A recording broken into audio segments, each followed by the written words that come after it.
And that's why nobody will ever watch you if you stream it. I know that's bullshit because like like 1 or 2 people watch you even though you do the same shit. Who have we got on the line? Even you have said, "Oh yeah, you do it way better because nobody be able to keep up with." You said that yourself. Yeah, I was just being nice. Wow.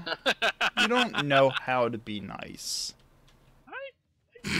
Sometimes. Wow, I feel bad. I had to do the proper amount of stumbling there. And I'm gonna cry. It's okay. Okay. So one of them's like 10 nightmare missions. Yep. I don't know what to take on nightmare missions. They're just the worst. Like the last time we tried to do one of those, I took like Chroma, and my Chroma got its ass beat. Yeah. I tried doing Garuda, but that was just dumb. I mean, it depends on the it depends on the. Well, it's always gonna be an energy drain. Right. So you need to kind of pick something that doesn't necessarily rely that much on energy. I mean, I could do like Necros with Desecration if I had that the mod that turned it to health. Right. But that wouldn't do us much. Like, I mean, basically, you just kind of need to survive the damn thing, and you need to survive. I'll fucking survive you. Right. Good luck. I do every day. Oh. Actually, speaking of which, let me go and Twitter? Are you gonna tweet us? yeah, I'll tweet. Not that I think anybody like really pays attention to this. I think Dejara like already just kind of shows up. I know. I'm like surprised he's not already here criticizing us. And did you know? No. I love Dejara. He keeps us honest. I love it. It means he cares. Because people don't See, that's what I love about internet culture. Mm-hmm. It's like everyone is so critical of internet culture that means that they're invested in it. Right. Even like trolling, like that's a level of investment. Yeah. Actually, trolling is kind of an interesting topic. Maybe we can slip in my thoughts about that. Dejaro waves. He's here. The guest of honor has arrived. Yeah, like I find trolling really, and actually I guess it was like 12 years ago now. My brother showed me a video of someone like breaking down like all the different kinds of trolls.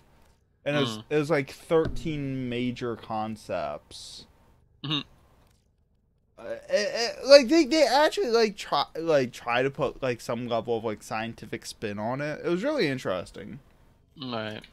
Because they were talking about like the the kind of innocent trolls, that's kind of like the OG internet, where it's just and saying this funny thing, and then that's just hyperbolic. Right. And I mean, well, yeah, like the like if you look at that type of trolling, kind of original trolling. Are we broadcasting it, or is this just us? Yeah, we're live. Oh, we're live. Okay. I mean, we're just bullshitting like we always do. So I did. No, it's this is the whole stream tonight. Like, I'm not awake. Well, I mean, so like looking at old school trolling, like basically it kind of fell into what I thought was kind of like 3 different categories. One was like kind of the lesson: don't believe everything you see online. Right. And this is like something like you'd say kind of something outrageous, and somebody would be like, "Oh my God, this thing's happening!" It's like and everybody'd laugh at the person, going, "Oh, you're such a newbie. That's cute." Don't believe everything people say, because then you get you get people actually doing malicious things. Are you ready? Sure. I accidentally a thing. I guess. The second type was basically like Monty Python fans, where they'd say basically like absurdist humor, where they would basically just say something completely outrageous that nobody would possibly believe, and everybody just kind of laugh like, oh yeah, look at them trolling. I got a job at the Ministry of Wacky Walking. Right, or just like like I'm the hide and seek, I'm the World Olympic hide and seek champion, like Right. like just like saying something that is completely off the wall and unbelievable. Oh my god, we have low gravity here. Just watch my Zephyr bounce around. This is hilarious. They might try this. Stand by for some We are public, by the way, so people should join us. capsule to the area. Activating it will buy more time. And the third one was basically kind of like lost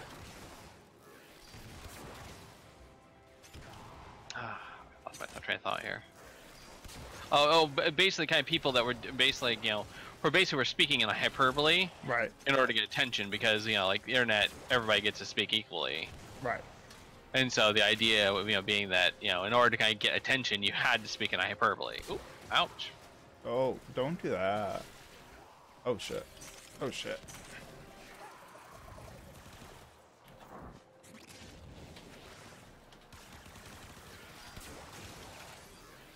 And so like people basically kind of like just basically troll and speak in hyperbole in order to this is where you kind of get the Life support you kind of like the playful your mother jokes, or like Right. people Or my story of my World of Darkness run the other day. oh yeah. Oh my god. I'm starting to think I might have brought the wrong frame for this. Well, you're not the one dying, so. I just did. Oh. Because I thought I'd be able to generate enough energy to get my shield up. Turns out no. No, there's like no energy at all in here. This is ridiculous. There's no tiger energy. And this is like where you, like and like when it was in the right culture, like a lot of these things, like when they were in the right culture, They're fine. Because right. People understand that this is a joke. People understand that this is like how things are supposed to work. But then when you kind of get like outsiders, kind of like it's freaking poking their head in. hurts. Whoa. Yeah, just come get me. This room will be safe once we get all the traps dead. Right. Because I can literally just camp the door with lens, and we'll be fine. But so like if somebody comes in and says, oh you need to die in a fire, if you kind of everybody understands that as being a hyperbolic in joke, that's different than like somebody from the outside coming in and going, oh well, I mean Oh my god, you're a racist. right, or why you threatening violence against this person, right? I mean, and you can kind of see 4chan as being a little bit of that, where 4chan tends to be basically kind of say outrageous things for the sake of saying outrageous things. I don't even know what the heck's hitting me, man.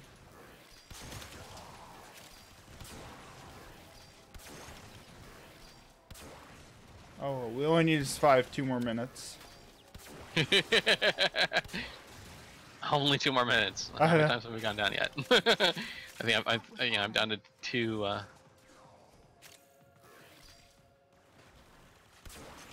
Part of my issue is that I have so much hang time that like you can't control it. I'm very well. easy to hit because I have double low gravity. Right. You got from Zephyr in 8, and then from the Nightmare mode. Yeah. You know who would probably be really good for this? The new frame. Hildren. Yeah, because it uses shield for energy. Right.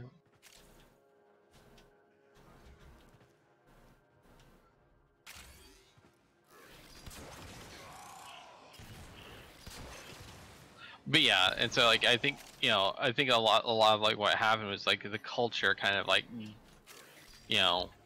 and like you got like I think 4chan's a really interesting example here because you had 4chan kind of copying a lot of the trolling stuff, Right. Support has arrived. but Without then the not. context.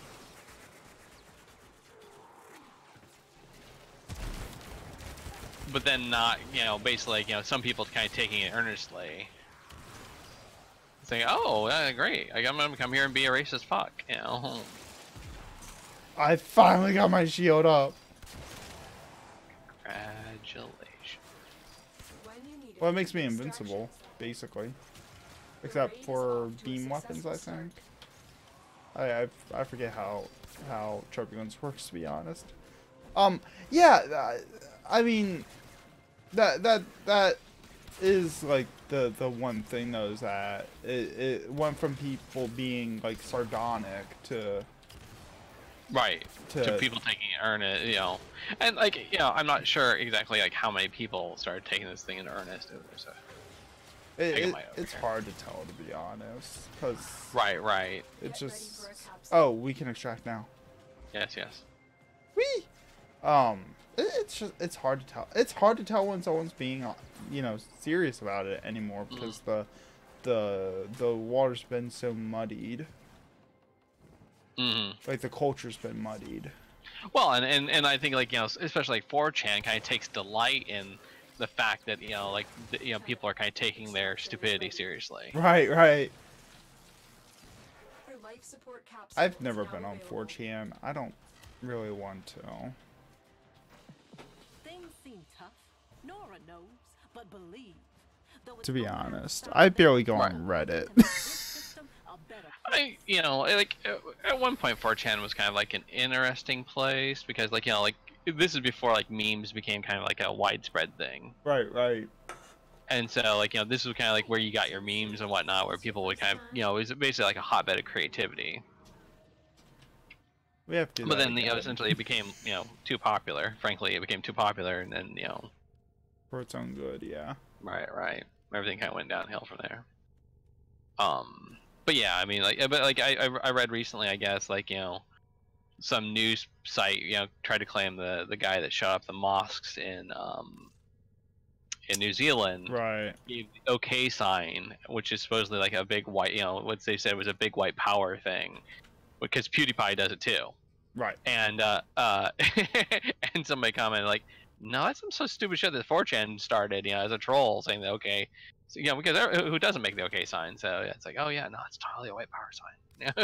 Right. Yeah. And, there's a I think it was a Reddit post actually. Where some parent, I think it ended up being a hoax, but like some parents found their kid like making like the OK sign on like their hip or something, and that was supposed to be like a drug related sign, and they're like, can anyone tell me what this means? And like the internet's just like, oh, we're gonna have fun with this guy. Right. Yeah, like and so I mean, this is kind of where trolling goes wrong, where when it's limited to community, which the early internet community was pretty small, then it's fine, but like we can't really do that very effectively anymore. I mean, I think the closest we kind of get is April Fool's Day, which we just had, and like and how many people fucking hate that now because they just there's all these kind of like really kind of dumb jokes, and sometimes they're just they go from being funny to downright malicious. Yeah, actually, in all my feeds for the internet, April's Fool Day was kind of a bust. Like, not many people actually did much. I was a little surprised. I mean, I didn't go looking for, prank stories, Right. but like I didn't hear anything like out of the blue. Right. Jashar says the general success of SA, the Chans, Reddit, etc. is not to be underestimated. No, I mean, I think like 4chan, you know, back in the day, I mean, it always had some unsavory elements, but it was like kind of like the ultimate kind of free speech zone, where like, you know, like people could do, and I mean, like, this is kind of like the same thing with artists, like, you know, like the idea that artists do profane things. Oh shit! This is timed. If we kill things, then basically it. Oh, okay, okay. There's no energy drain here either, so. Yeah, I brought over on because. Oh god, I hate this. I hate this hallway. Yeah, I know, it's so hard. Is it down or is it up? It's down. I think it's up. Is it down? Down, down.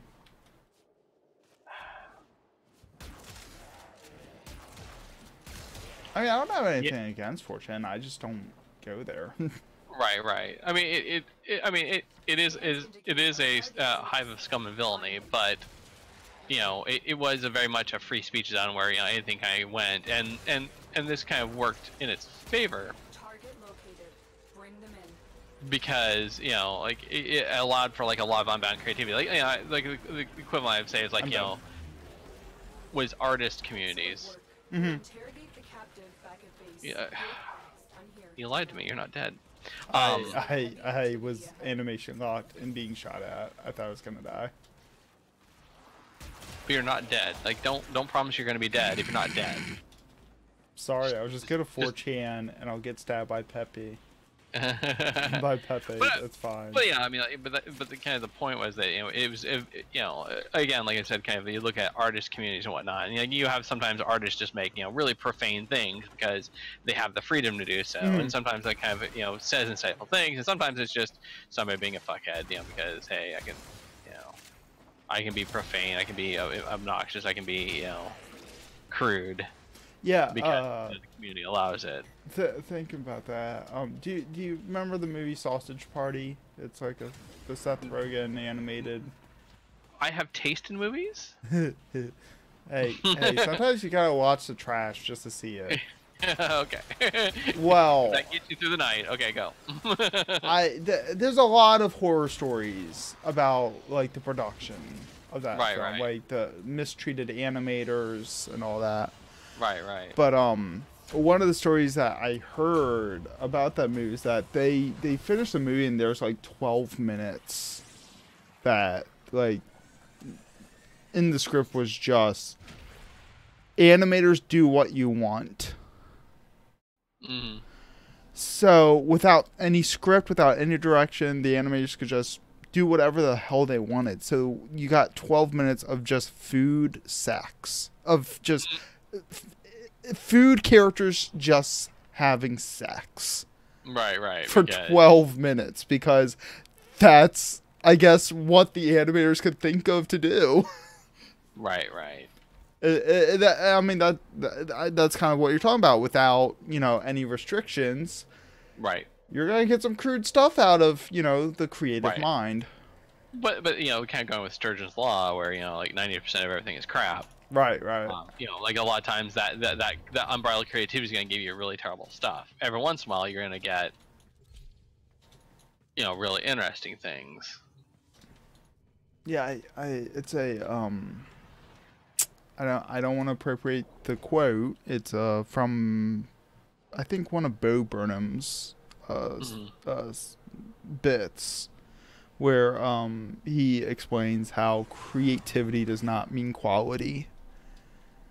So he makes a joke that's basically the punchline is a fart. He's just like, my own original joke doesn't mean it's good.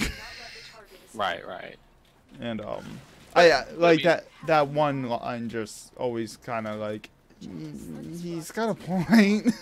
Well, but I mean, the flip side of that is like if you don't encourage creativity, then you're not going to get the amazing thing. Right. Like, you know, again, like you know, Sturgeon's law is a kind of a very famous, you know, Theodore Sturgeon was a science fiction writer, and somebody asked him why is 90% of science fiction crap? And he says 90% of science fiction are crap because 90% of everything is crap.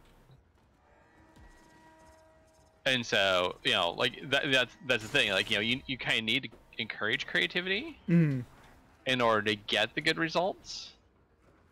But, you know,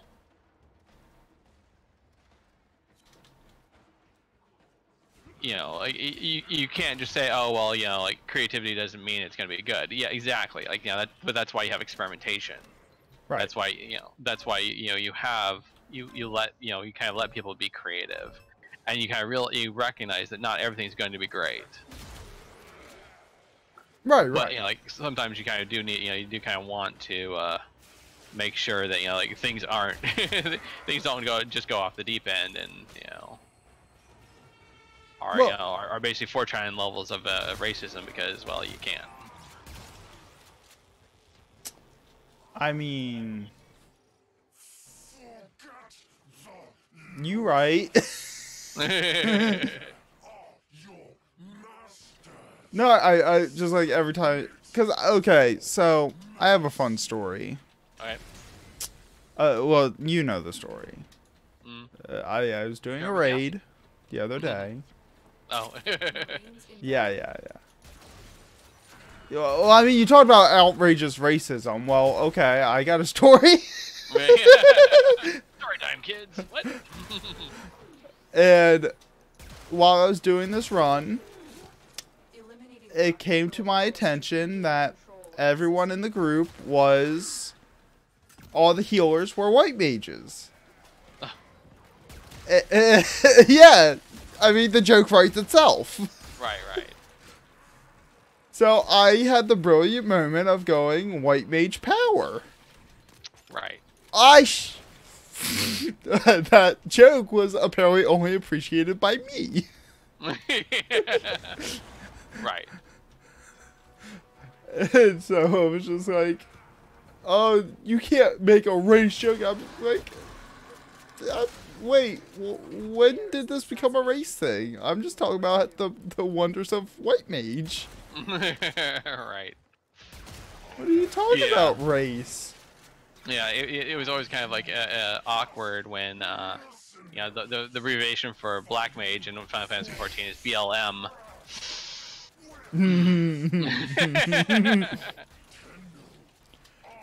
And so like I'm in the hole at this point. Like, I don't usually make race jokes openly. I was just in the mood, and the joke was there. What can you do? But then, like, people start getting fussy at me. I'm like, I can't, like, back down now. Like, Right. like, I don't support this joke, but I can't give these people the satisfaction of, like, an apology over a dumb joke. That's, like, Literally the worst. comedy, you know, first ever comedies don't apologize for a joke. I mean, tell me I'm wrong. You should apologize for a multitude of sins, but not for a joke. Yeah, exactly. Like, I have a lot worse things to apologize to humanity for. So I'm just like, I'm sorry, you're offended. And I start getting, that's not how you apologize for that joke. And I'm just like, I'm sorry you feel that way. Oh, that was an awkward raid. Because that started at the start of the raid. Wow, you just kind of set the whole tone at the beginning, huh? Yeah. You didn't tell me that part. Oh. Well, I started the raid by making one of the Dragoons rage quit. Yeah, I remember you talking about that. I thought the Dragoons being kind of notorious in Final Fantasy 14 for being bad and Dying instantly. dying a lot, yeah. And he died on the first trash pool of the run, which I mean that is a pretty hard trash pool sometimes. But yeah, it's a Dragoon, so you gotta make fun of it. Dragoons are God bless your lucky charm. Oh, Dejar doesn't know about Dragoons. Oh. Yes, Dragoons are in 14. They're polearm users. Right. And they are the meme punching bag of the game. Basically, like, you know, my favorite Dragoon joke is a Dragoon walks into a bar, all the rest of the party ducked.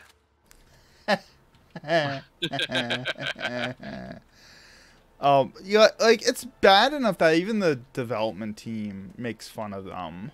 Right. There's a. And I've heard this is kind of largely from 11, where they were also had kind of a bad reputation.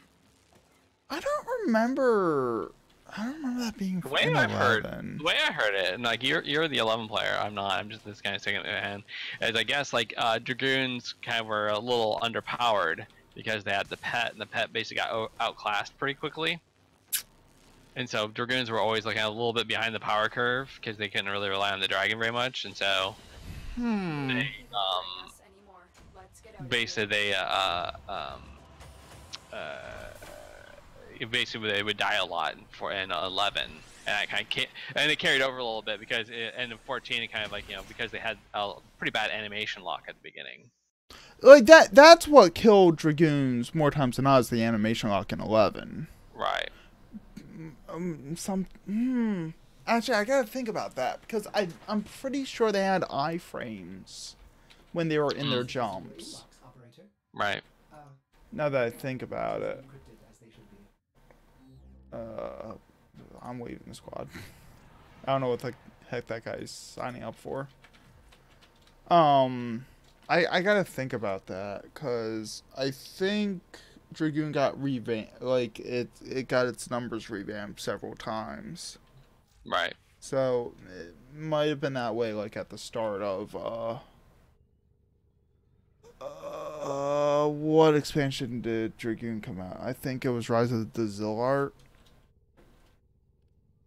Yeah, that was Rise of the Zillart, because that was basically base game. Maybe. I'm not sure. I'd have to look that up. What's SA Goons? Something Awful Goons. Oh. Okay. It's another kind of very popular. I've never heard of it. It's kind of a it's a slightly older site. It was very much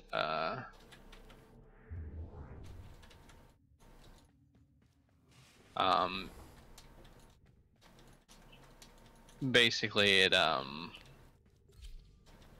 was kind of another kind of general chat board type thing. It was basically kind of like it was a variety site, and then they had forums where they had a couple forums that were basically just like, whatever goes. We're not gonna moderate these things. We're not gonna check these things. You just do whatever you want. And it was basically kind of another one of those kind of well springs of creativity. Mm. A lot of garbage, but every once in a while you get these like real gems. Right. Dijar says, we're not here to ruin the game, we're here to ruin your game.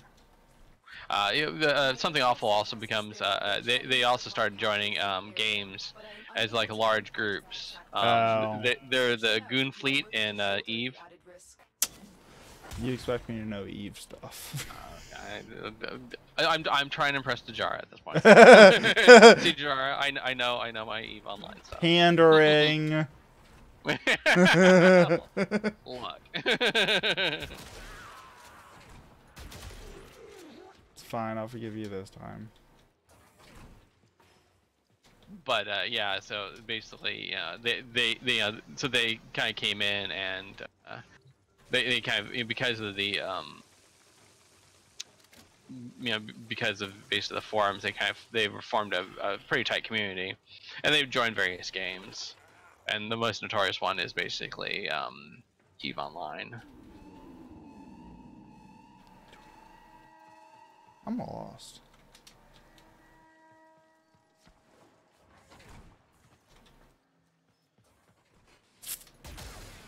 I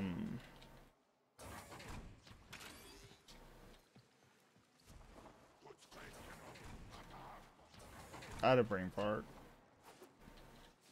Let's talk about Brexit. No, I'm kidding. Yeah. Lightweight topic right there. Haha. I don't know what's happening anymore. Neither does the European, the British Parliament even.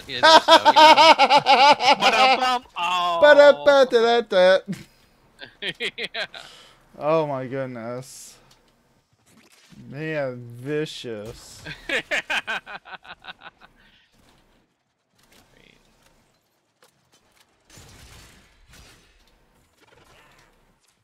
reached the pump station. So we're gonna talk about plug and play games.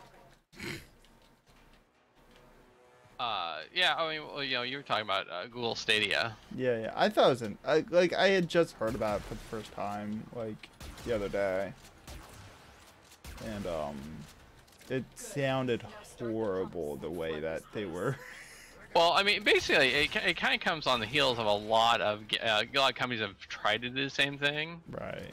The first one I think was at least one of the first big ones was this company called Gaikai back in the day, and like basically what they did is they would they basically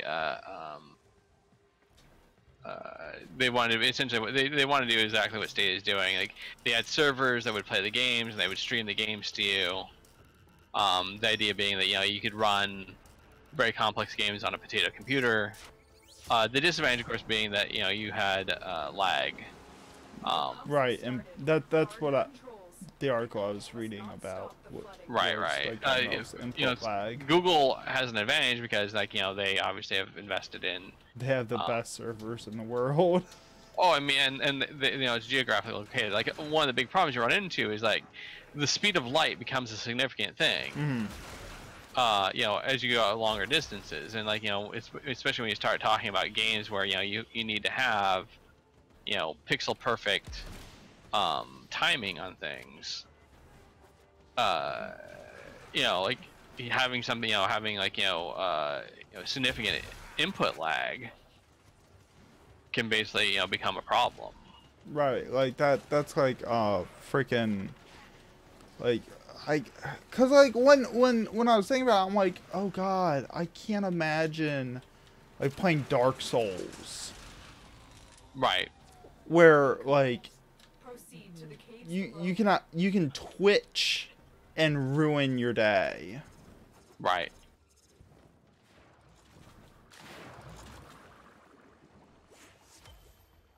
And I couldn't. Oh. My readings indicate one more. It didn't used to throw you into Arcwing when you jumped in the water like that. It used to zero you out.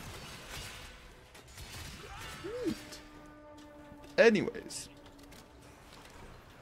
Yeah. So basically, well, and the other classic example is fighting games, like Right. Where you need split-second, reactions to what's happening on the screen. If you have any sort of input lag, where that becomes a more significant thing.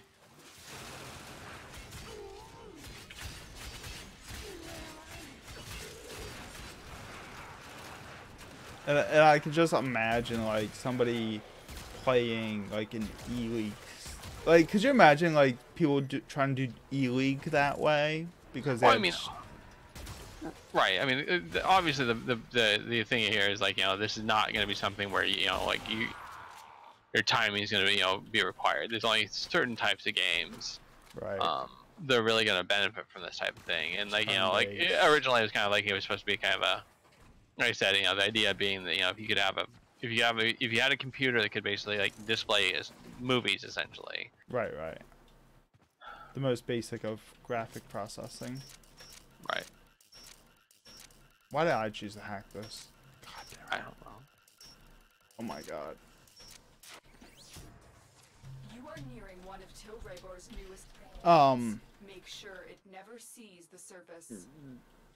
Right, like it's just kind of the concept just kind of is a little horrifying. Because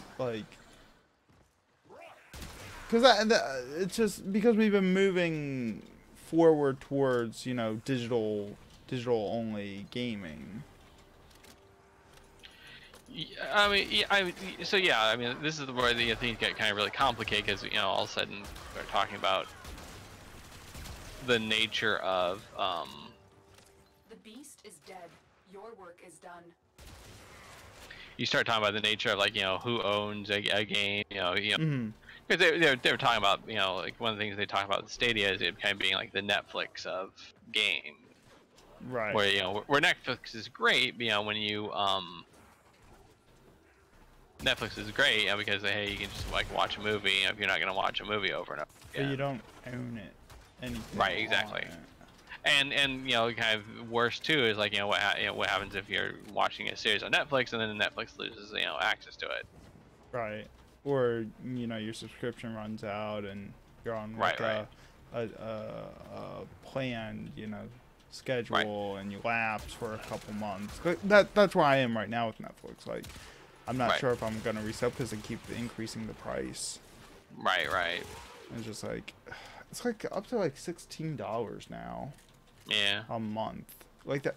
Netflix costs more than 14 does. I mean, that's kind of one of the things that people talk about with MMOs, though, is that they really do. They really are a very good value for your money. Right. No, they are. But it's also kind of crazy because like Netflix has decent competitors that are cheaper. I find it kind of interesting that they keep hiking their prices because they hike their prices like twice in a year. Yeah, I've noticed that too. Again, like it's kind of the same thing with Amazon Prime. They kept on jacking up the price. Right. But yeah, it's like at least with Steam, you own the things you buy, even though you are still held hostage by the platform. Right. And they said that they made a promise, whether they're gonna hold it or not, that if Steam ever ceased to be a thing, they would basically release stuff to basically make it so that you could remove the Steam DRM for your games. Right. So there's some promise, and even if you get like, quote unquote banned off Steam, you still own what you've bought. Right. So. Right. So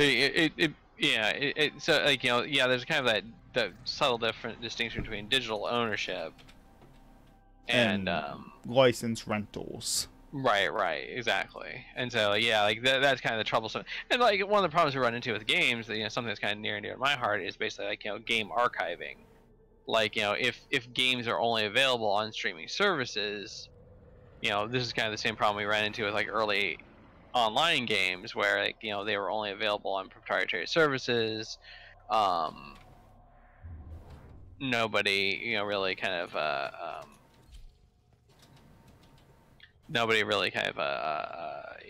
thought to preserve a lot of these games, even though they became very formative later. Mm-hmm.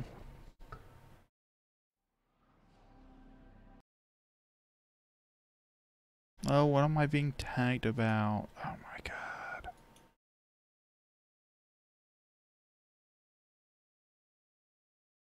Ooh. I'm being tagged about RP stuff. Ooh, because I'm a filthy RPer. Oh yeah, you frickin' RPer. I know, I'm just the worst.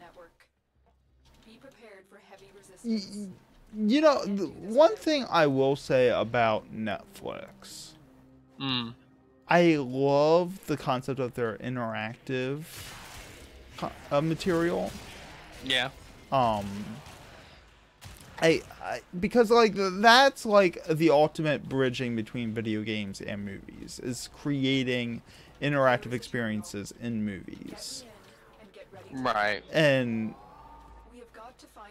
like right now, like most of it is just like choose your own adventure style content. But I get the feel like it feels like they're starting to try to pave the way of creating basically what's his name, David Cage? Yeah. David Cage style movies. Right. A lot of the problems in the past was either it was Hollywood people saying, "Oh, we understand we understand storytelling.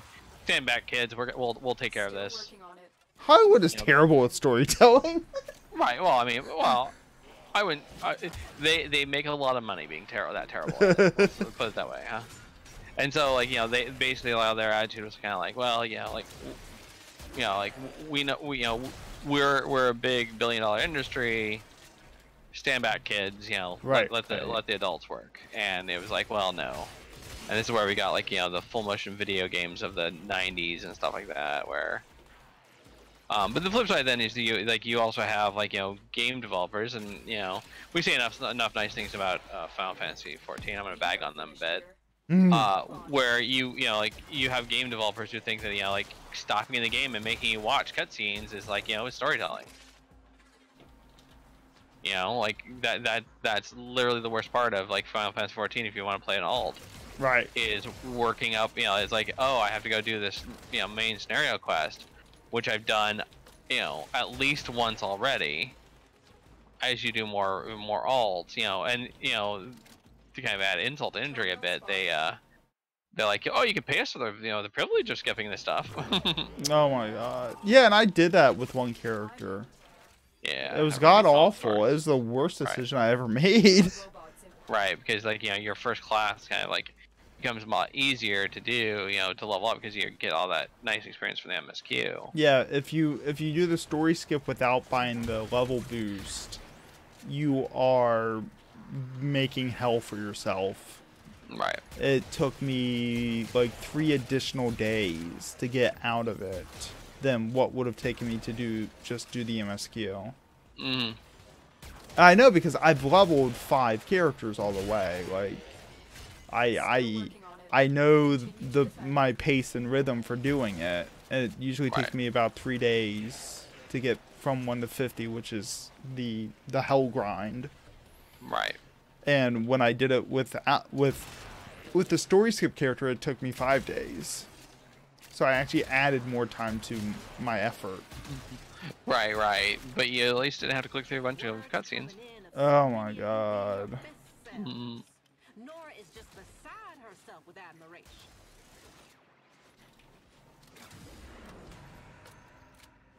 But Terminal hacked.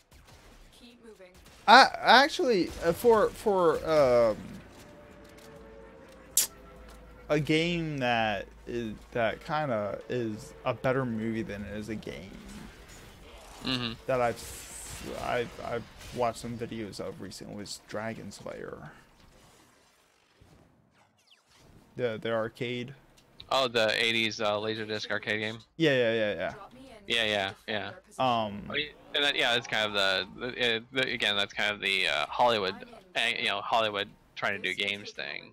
Right. I mean, but the thing is that they had like you know, they had top level, you know, animators on it. It was directed by Don Bluth. Like, yeah, Don Bluth. Yeah, they had Don Bluth working on that shit. So yeah, I mean, it was a very pretty game. It is, but gorgeous. I mean, but that's about the only thing you can say about it. Like the actual gameplay itself is actually pretty. Oh, it's a god awful. Like, I was watching the Game Grumps play it, and I actually didn't know there was a second one.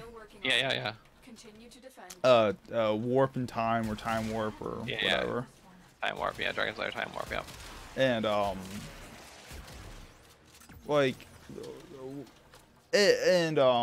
for context, Dan Albadan, he's the singer for NSP. He apparently, like, that's one of the few games that he is like is his jam. Oh, yeah. So when they did it on the channel, he was all over that shit, and he rocked that game.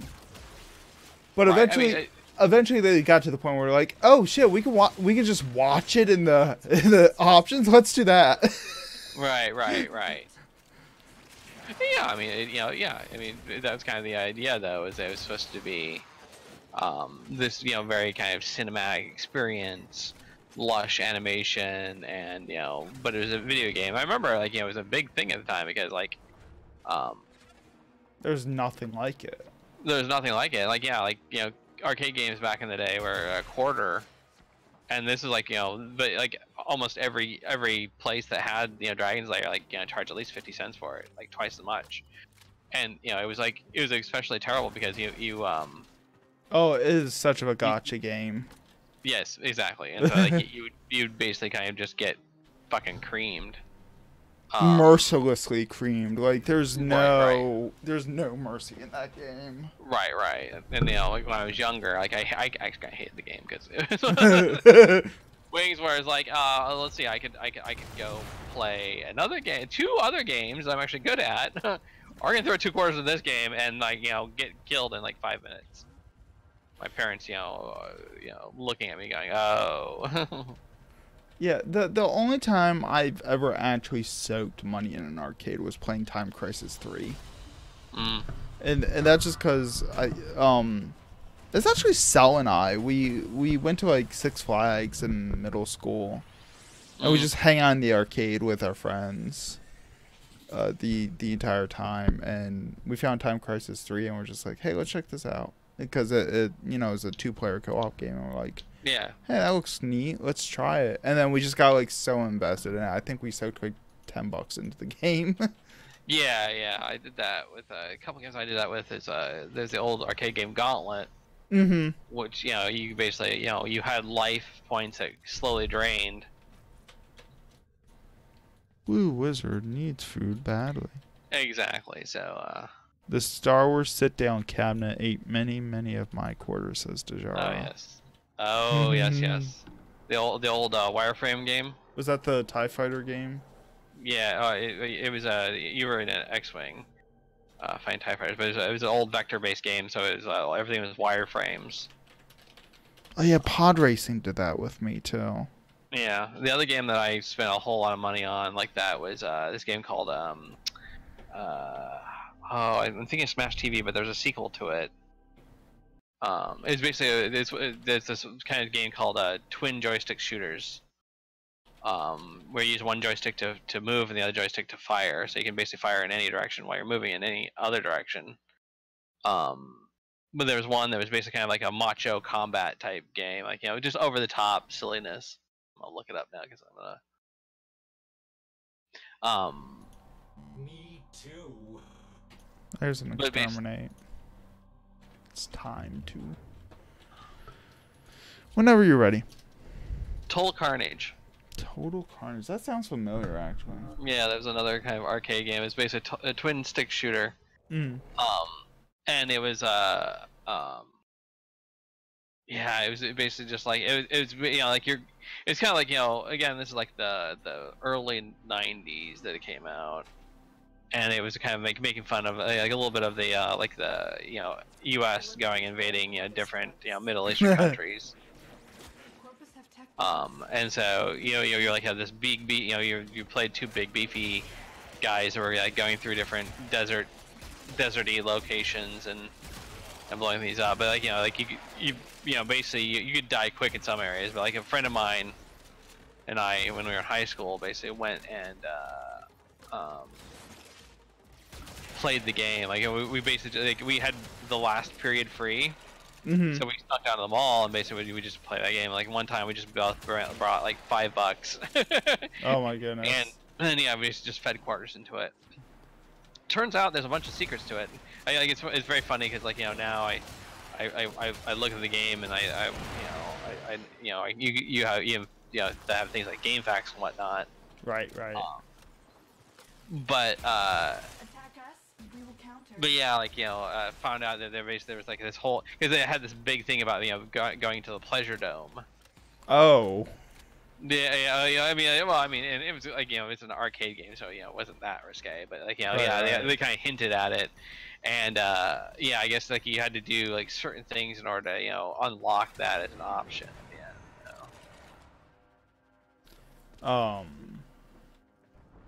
Yeah. But neither one of us was like, no, I don't think we'll do that again. The moment I fell out of love with going to the arcades was when I realized that a lot of the game cabinets that I saw there were games that I owned on console. Right. And I think I went to like Ocean City one summer, and I always loved going to the arcades at Ocean City. But like I went there and I'm like, the games that attracted me was one, Pod Racing, which I owned for the N64, and it looked like an N64 game. So I was just like, that's disappointing. And then I went to play Crimson Skies, which, again, I used to own. Which that's a flight simulation game, like an arcade flight simulation game. Right. And I'm just like, why am I spending money to play these games? I have them at home. Right. Yeah, I mean, kind of the golden age of arcades was basically when, you know, like these games could basically be, you know, had either, you know, had more powerful hardware or even specialized hardware. Like, you'd have, like, you know, the flight sim aspect, you know, felt a lot more like the flight sim aspect, you know, basically, you know, felt better because you were in the sit-down cockpit or whatnot. Right, which like with Crimson Skies, I thought was funny because because it had the joystick and throttle controls, where on console it's like a twin stick simulator, where so like in the arcade you do maneuvers by throttle control. So like if you wanted to do a loop-de-loop, you'd throttle back and then push up. Right. Where on console you just flick the right analog stick. Like down or up or left or right, depending on what maneuver you wanted to do. Right. So it actually felt clunkier on the arcade game. Right. Which I just thought was funny. Right. And yeah, and I was just like, I think I'm done with going to arcades. Because Because since the last time I went to an arcade as a kid, I kind of developed like germophobia. And a lot of people touch knobs. A lot of kids who don't wash their hands touching knobs. I'm just like, I do it, but I'd play the games, but like I'd immediately like, let's go get some food. Let me go find the bathroom. Right. And scrub. That bothered me, but yeah. No, I mean, like, you know, a lot of stuff times when I was, you know, you'd get like, you know, games that were basically like not very close to, didn't feel very much like the arcade game at all. Like the NES version of Dragon's Lair. I mean, yeah. I mean, that's a great example there. I saw some gameplay of that and was like, what is happening right now? Right. I mean, it's basically, yeah, they were capitalizing on a name. It was just like, and there's I forget what I was watching. I was watching an ADGQ of it. It was a Dragon's Lair game for like the Game Boy. Yeah. And it was just like a skin of another game because the company wanted to keep the license rights or whatever. Right. So they just slapped on Dragon's Lair. Right.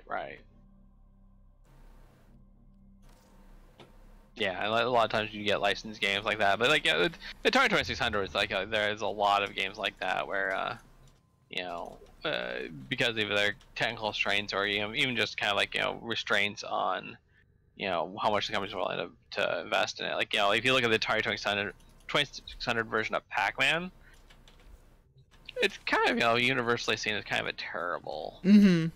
I know the guy who basically programmed it, though. I mean, he was a great game designer and programmer, but, you know, like, he basically kind of explained that, you know, like, there's a lot of limitations beyond just, you know, his ability and or the hardware, because like later they came out with a Miss Pac-Man version, which, you know, really didn't look like the arcade game as much either, but it was like a much higher quality game. And he was like, well, the cartridges were bigger and, you know, they're given more time. Like, you know, Pac-Man was like, literally they got the license to it and they were like, we've got like 2 months till Christmas or something like that, something stupid like that. And so, like, you know, he basically kind of busted his ass nights and weekends to get this thing done. Yeah, and you said he was, like, the only person working on it at the time. Yep. Yeah, I remember you telling me that story, and actually that came up in a conversation I was having with someone else, and I got to relay that information you taught me. Right. Because they were busting on it too. I'm like, hey, well, you know, it was made by one person. Right.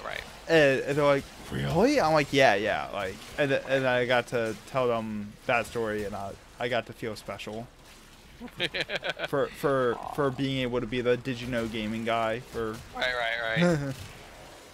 Did you tip your fedora? Duh. No. Hi, have you met me? Like. No, not in person. But no, it was yeah. I mean, like when you consider like one person used to make a lot of these old games. Like every single aspect of it, like design, the programming, the art, everything was down to one person. That's that's painful to think about. Right, and like, and the thing about like and as a programmer, like the constraints they were under, like like, I mean, I'll admit I'm a programmer. I probably couldn't do it. I tried a 2600 game, given the constraints. Mm-hmm. It took a lot of kind of very specialized knowledge often to kind of like be able to just fit it within the constraints, and then Terminal hacked. Moving. you've got to find a terminal. Proceed and prepare. it just and then if you get like even constrained even further, or time constraints and whatnot, or unexpected delays. Right. Like Drop me in and everything's just against you. Basically, I mean, yeah. Tenno. And so yeah, like Walkers incoming. I think that's kind of one of my pet peeves as a game developer is like people like, oh, it's so easy. It's like you have no clue how easy or how hard something is to do. Yeah, but my dad works at Nintendo.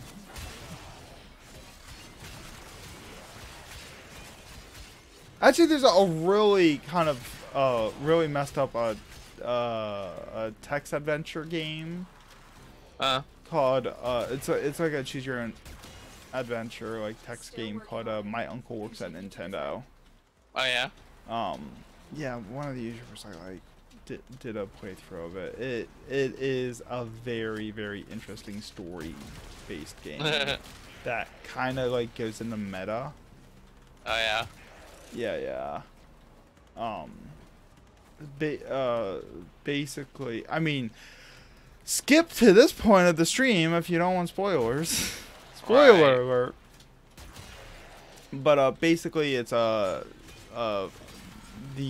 protagonist has this friend who always has all the super rare games, and he got the exclusive Mew on his Pokemon Red cartridge for being at Nintendo Con whatever. Right. And he invites the protagonist to go to his house to play games. And like he has like all the consoles, but he like demands for them to play like the N64, I think. And just like weird shit starts happening, and the parents start acting weird, and like the kid starts acting weird, and you find out that the cartridge is cursed by the devil, and it actually devours kids' souls. And so like the cartridge just gets passed from kid to kid, and like the kid was just like, you were the next victim, like you were the next owner. Right. Or no, you're gonna be the next person to be ate by it, I think. Right. And you're the sacrifice or whatever. Yeah. It was just this kind of really dark, text-based adventure game. Right. But it was done like in like 2014 or something. Like it was a recently made. Right. Text-based game, which was just interesting because that's kind of a niche genre. Right. The odds were against us, Tenno, but we did it. Mission complete. here's a thought. What's your thought on like dating simulator games? I don't play them. I mean, same. You know, like from what I understand, kind of the interest is basically kind of like exploring all the different avenues and options. Right. You know, kind of like, you know, oh, you know, if I do this thing at this time, this person, then, you know, this rare girl will basically, you know, be available, and I can ask her out. And... So are you saying you didn't play Doki Doki Literature Club? No, but everybody talked about it and spoiled it, so. I actually haven't had it completely spoiled. Yeah. Yeah, like I just like purposefully ignored it because I was thinking about playing it, and whenever I'm like that with the game, I just like shutter everything that has to do with it. Right. So I know a little bit of what happens, but I don't know the details. Right. I didn't play it, and so but like I said, I've got friends who do, and so. Right. Wait. See, there's your mistake. I have friends. You have friends? I know, we're just the worst, man. How are we doing on this daily? This daily's taking forever. Or weekly, or whatever the Yeah, it's weekly. Nora sleeps better knowing her dreamers are out there. One of them requires opening vaults. We're not doing that. Oh, come on. We need a fourth. We need like 4 people to do that. Okay, we just need 3 more nightmares. If you can get us 4 people, then we can do it. Oh, famous last words. Yeah, basically. I'm hungry. I'm hungry. You knew that was coming. You can't pretend you didn't know that was coming. You know what? I know who would be good for this shit.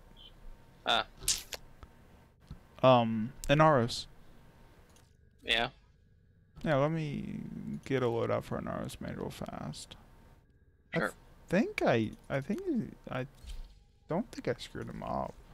Did I? Let me do a quick AFK while you're around. Oh my god. Oh hi viewers. I'm so glad you could join us. What the fuck was that? Okay. I'm done being dumb. I'm not dumb.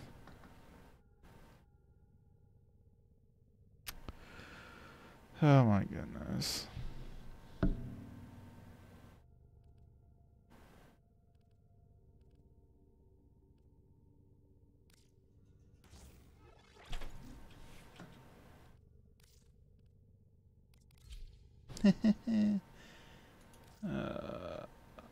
Bolt War. Okay. That's good. Okay. This will work. I haven't used an Inaros in forever.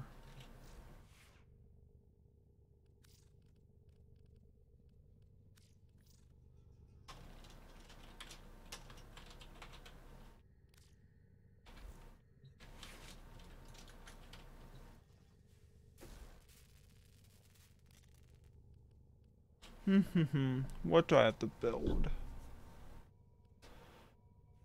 I already have that.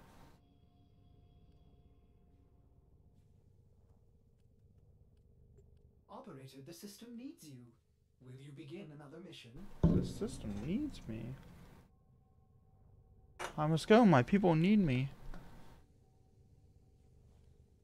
I never got around to making twin cicadas. Huh. That's weird.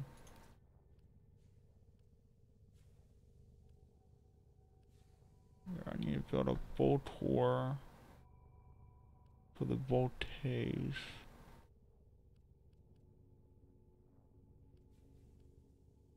Okay, let's build a Voltor. That should be easy to make.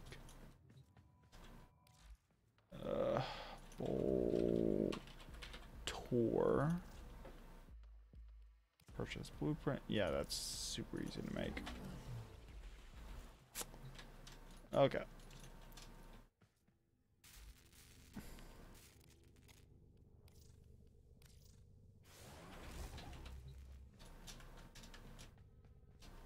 Doot doot doot doot doot doot doot doot. Boop ba doop ba doop ba doop. Let me fix that armor. Cause that armor looks awful. You know, it's fashion frames. At the end of the day, you gotta look good.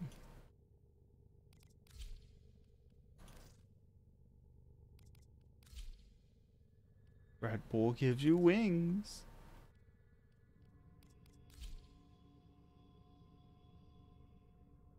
It really is, and that's something we should talk about too. I think, because it's actually really interesting to think about.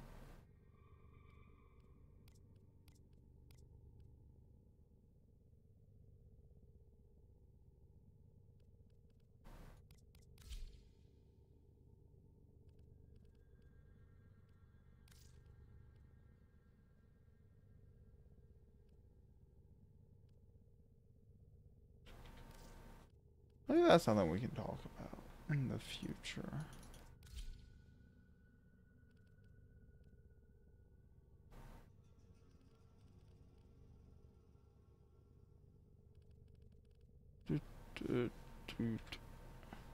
Or when Sai gets back in the future.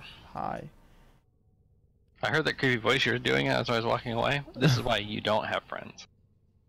I mean, that's my defense mechanism, so it's not by accident. Wow. I was just thinking about how fashion frames is so important. Right. And like, yeah, I think that's interesting. Like, I think that's something worth talking about at some point. I think is how we're to the point where like fashion is the end game in MMOs in general, or like not even that, like even like games like Overwatch where fashion's like the progression in the game. Right. I mean, there's a lot of games that kind of like, you know, developed in that direction, and I think, you know, part of it's kind of like, you know, we've gotten, you know, more graphical fidelity for games. Mm-hmm. So your characters and everything just looks pretty, and you just want your stuff to look pretty. Right. That's interesting. And so I think, yeah, and you know, I think a lot of games, you know, especially like Final Fantasy 14, kind of realize they can make extra money off that. Oh, they make so much money off that. Right. So, you know, like you got the Mog Station, you know, exclusive stuff, and then you have stuff from the previous holiday events and whatnot.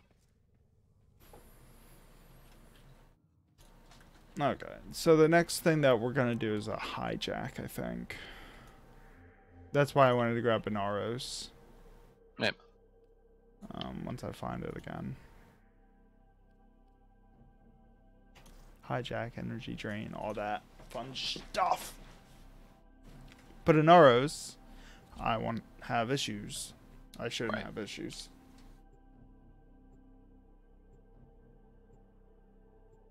Yeah, actually, the Easter preview came out, and the outfits for the 14 Easter event this year are actually really cute.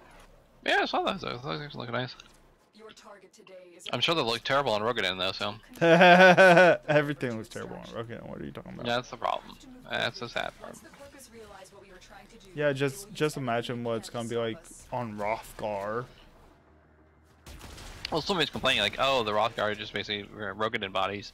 But I'm like, well, yeah, that makes sense, because that way they'd have to do a little bit less effort, a little bit less work to make, you know, armor sets still. Right, because they already have the standard for that body type. Right.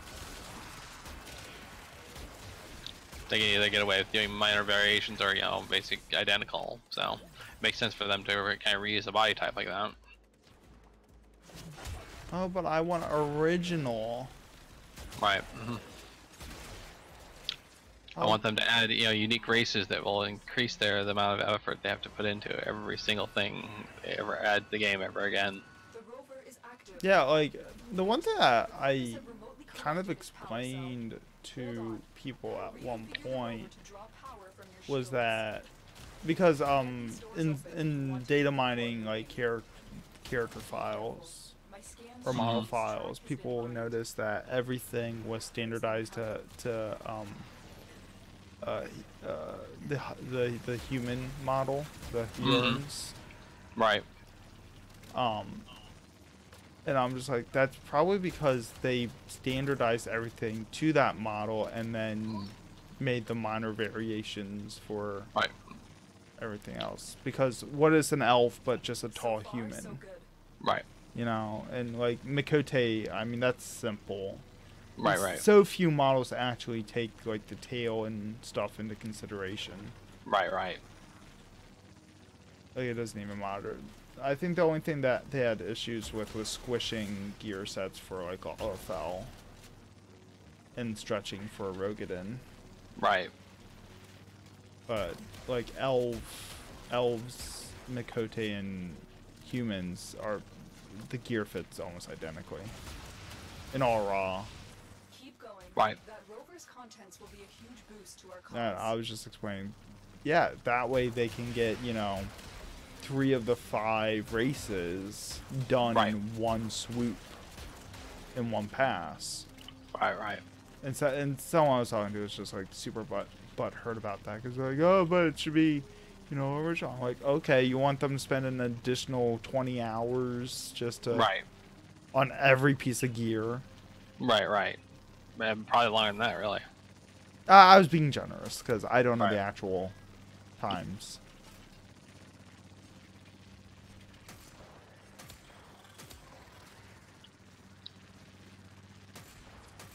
Well, which then, like, after the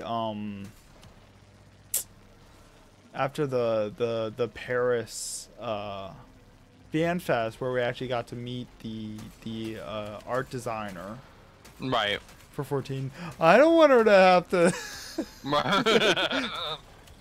She works so hard already. I don't want to make her have to work harder. Right. That's kind of the funny thing is, once you put kind of a humanizing face on developers, I had a funny story about that one time. I was working on Rating 59 at 3DO. Somebody's making some kind of cranky comment about things, and I'm like, they did this thing. I'm like, you mean I did that thing? Well, no, they did. I'm like, no, I'm actually the one that did that. Oh, okay. Oh shit. Somebody didn't like it. Oh, I sniped that little roller that was chasing us, and it actually ragdolled in the exiting cutscene. That was funny. Huh? That was great.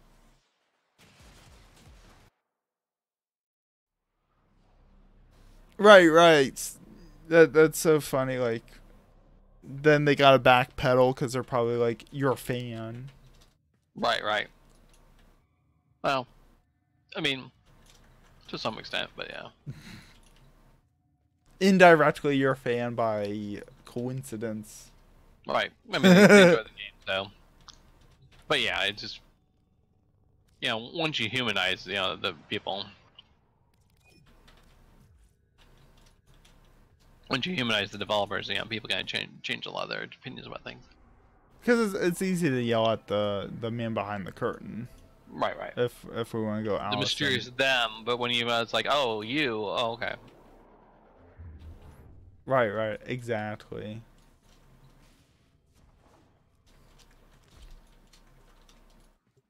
I apologize if we're like we've been really kind of low energy the past couple of streams. Yeah, it happens. I've just. I think it seems like we have a good energy like every other stream. Yeah. We just gotta make sure we put that have the energy on the stream on the one that matters. Mhm. Because like these ones I'm not editing. I'm too lazy for that. I'll use this for B-roll footage. Right. You are here on a capture mission. You must find, capture, and extract our target. But you know, sometimes it's kind of fun, just kind of meander on topics and whatnot. I don't know, like that's how all this started, you know. Right. Like, as much as we're trying to like make something a little more professional. Right. A little more organized, but yeah, that's kind of like what got us started on this thing was like Malgrim and I just kind of like, oh, we sit there and bullshit about games a lot. Maybe we could actually, you know, do something organized. Right, exactly. And like straying too far from that would be a shame. Oh god, I can't use ciphers. I don't know how to hack. Whatever will I do? It'd just be the worst like you usually are. I mean, duh. What else would you expect from me? Quality? Oh, come on. I haven't lost man that much sense. I know. You right. I mean, I can keep on going on if you want me to. You right.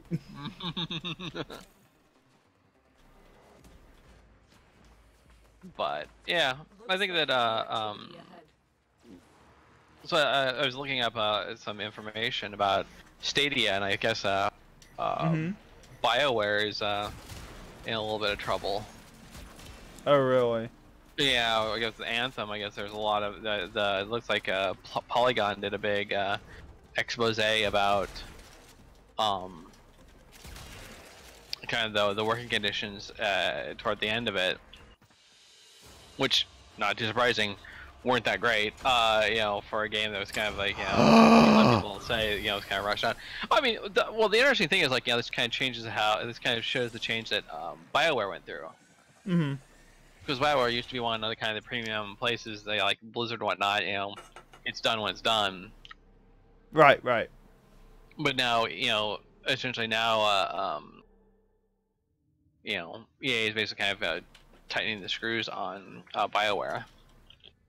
Which is a shame. I mean, this is what EA does, though. Right. They ruin everything they touch. Mm-hmm. Yeah, actually, I was reading a thing about EA, and like EA's in like a lot of trouble at the moment because of Belgium's ban on loot boxes. They have been forced to remove loot boxes from FIFA. Oh.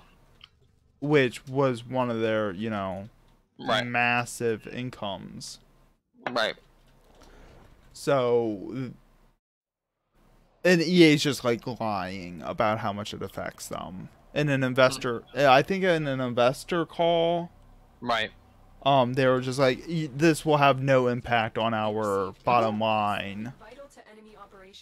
And everyone just kind of paused, like everyone reading this, I think just kind of pauses and goes, What? But you're not making money, which is your bottom line. How does that mean you didn't need the microtransact? Wait, right. What are the implications here of what you just said? So like EA's under like media fire for like those statements. Cause it's just like, oh, I got Stalker on me. I'm gonna sit put. We got 6 minutes.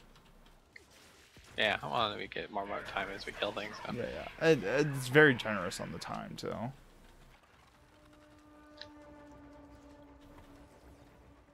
I've got War. Maybe I can kill Stalker with War. Would that be ironic? Nice. Get him. I'm just gonna hide an operator.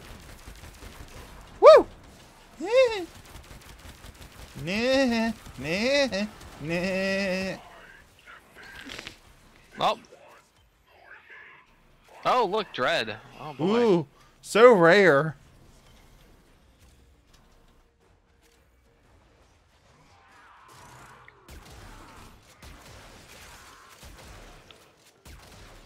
Just need to get, you know, the Broken War blueprint. I guess like, you know, people say that Broken War is actually a really good weapon as well. Is it? It's a fast, you know, one-handed weapon. Oh. Wait, you don't have Broken War? Well, you need Broken War in order to make it with War. Yeah. Ladies and gentlemen, Whatever. listeners of all ages, I Oh. present to you, walking amongst Oh. us, the once and future Um. badass. Oh, Dejaro was reading the same thing apparently that you were. Yeah, there's been kind of talks about, you know, people have been talking about the idea of, like, you know, trying to unionize the game industry again. And then it's gonna get squashed by EA. Well, I mean, it's going to be squashed by the reality of, you know, as one of my friends said, there's an infinite supply of 24-year-olds that want to get in the games industry. Mm-hmm.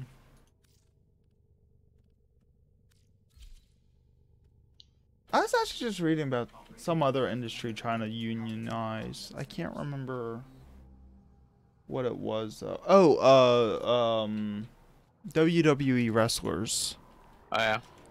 Yeah, there's an article talking about that because there's been some outcry because apparently they're not actually employees. Mm. They're independent contractors Right. contractually. Yeah, that's pretty common for that type of thing. Mm-hmm. Oh, we just need to do a mobile defense. Yeah, we got to do 2 mobile defenses. We also need to do 2 more assassinations, 3 spy missions, Oh my god. 3 zones of elite sanctuary onslaught, halls of ascension on Lua. I don't even know. Are those the ones where you get the 1 mods? Oh, is that what they're called? I think so. I think that's what it. Okay. We can do puzzle rooms. I thought they were called precepts.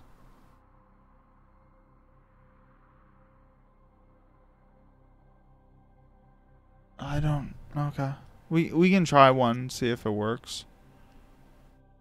Let's. Yeah, that's the 7 principles. The halls of ascension, also known as the 7 principles, or special rooms on Lua. Principal rooms. Okay, that makes sense. Yeah, so that's what they're called. Okay. You do mobile let's. Where the fuck is Lua? Jeez. Okay. Part of my language. Oh my god, I'm so I offended. know. Oh wait. I'm not letting my children listen to your stream anymore.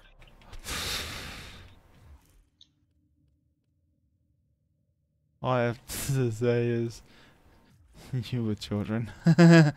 I'm kidding. Yeah, fuck. If you can't deal with me, good luck with kids. Okay. I'm done being an asshole. No, you're not. No, I'm not. I'm Lying, lying. I'm tired. That's a fucking line, you know it. Okay, join my group, you fuck. I mean, if I have to, I guess, whatever. Okay, there we go. Let's do some multiple. I feel bad now. That was really mean. I'm sorry. That's fine. I'm sorry you're offended. I'm sorry you're offensive. You're welcome. No, I said I'm sorry. I'm not fucking thanking you here. You're welcome. God.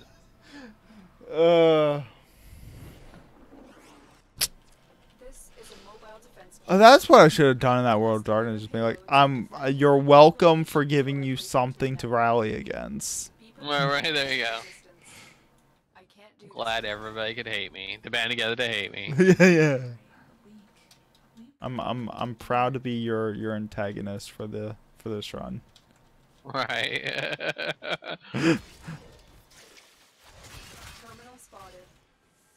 Oh my god. What is wrong You're with expecting me? a healer, but it was Ezio all. Oh my god. Oh god, the organ room. This will take a moment. Actually, I probably can do it pretty easily with Zephyr.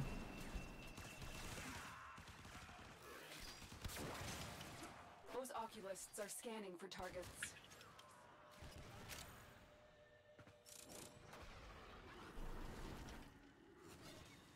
But then I have to get you up top Sentries too. are causing too much interference. You have to deal with them before That might be we can go on. that might be something you do while I unlock it. What do I gotta do? We gotta get up top. Alright. Sentient fighters Once we're done with the mobile defense. Oh. Yeah.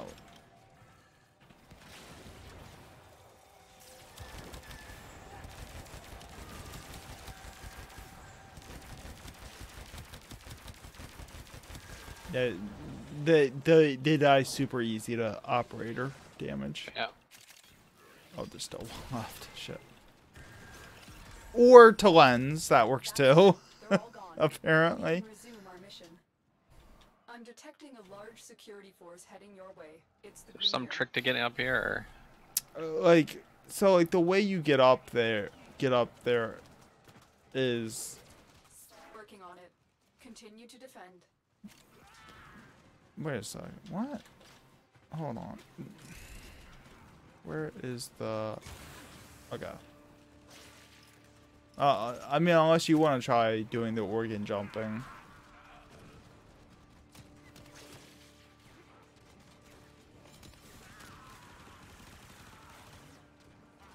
Good job. What? So what you have to do is you have to see that target right there? We are Where finished at? here. Waypoint. Move on. I need access to a terminal. Find one and patch me. Okay, yes. You have to shoot that to start it. And then Okay. you jump in the thing and jump. And then you have to shoot the next one and the next one and the next one. Oh, okay. You have to shoot them? Yeah.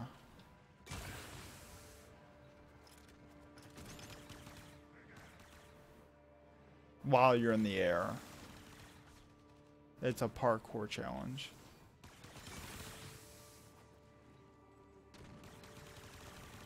Nope.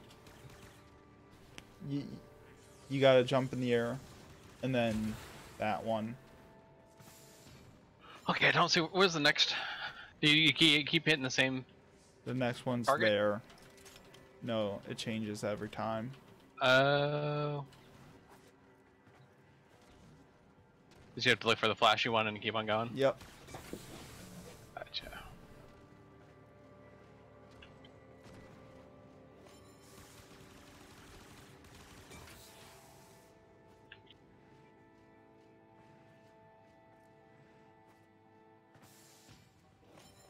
By touching the ground resets it. So.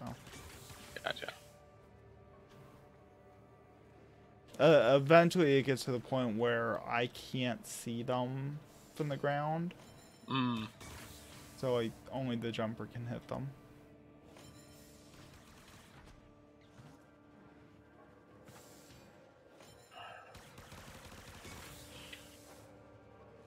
It might actually be easier for you to take the left one.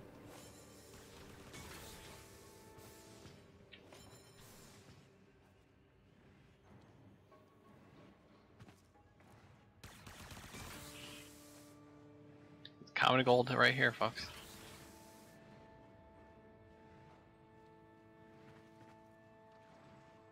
There you go.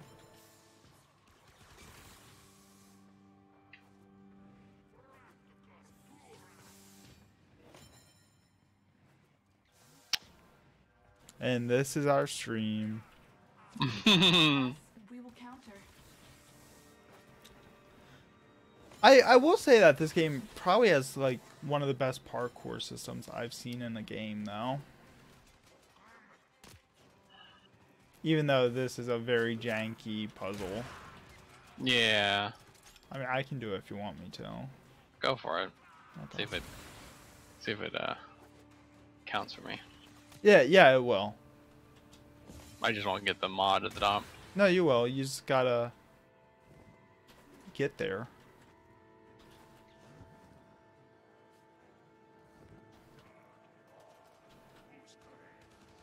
I mean, you can wall climb up to the top. Okay. You just need to do the puzzle part.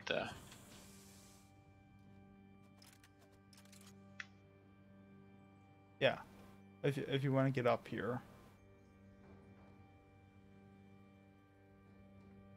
I'm actually cheating at the moment, so. Yep.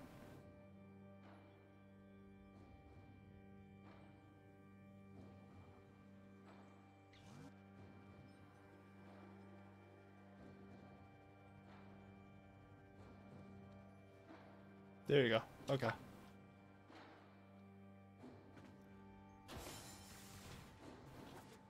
Crap, I don't see. Fuck. Where's the next target?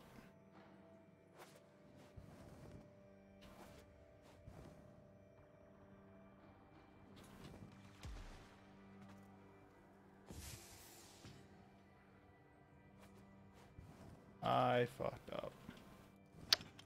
Cause I don't see the active target. Oh.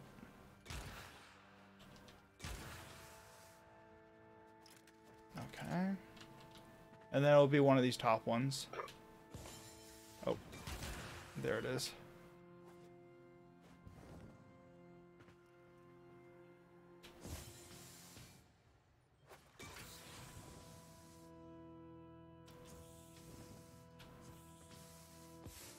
Okay, ceiling's open.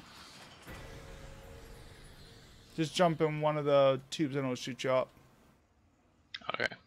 Okay.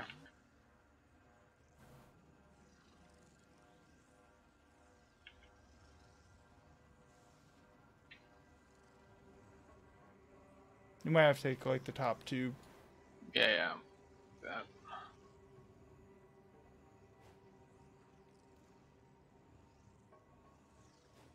Let you fall all the way down? No. Trying not to fall all the way down. I'm trying to approach this so I don't fall all the way down. Right. See, I wanted you to do the tubes because I can just tailwind up here. Right. I gotcha. Like for doing this, I should have brought Nova because I could just wormhole. Right. God damn it. Oh my goodness. Did you get credit though? Yeah, I got the credit. Okay. And you missed your chance. The door closed. Oh well. Okay. I'll just grab the mod, whatever. Grab it. Probably one of you already have. Agility drift. I'm pretty sure you have that one. Okay. Yeah, I'm pretty sure. Did you grab the data mass? Yeah, I've got the data mass. Okay, so I was just like, where the fuck? Okay, so back to our conversation. What were we talking about again? Parkour systems? I guess. Like, I don't even know another game that has like good parkour or momentum physics in it. Right. Like this. It became kind of a popular thing to do. Like when I was working on EverQuest Next, like they really wanted to have a very detailed system that allows, basically that would allow people to slide over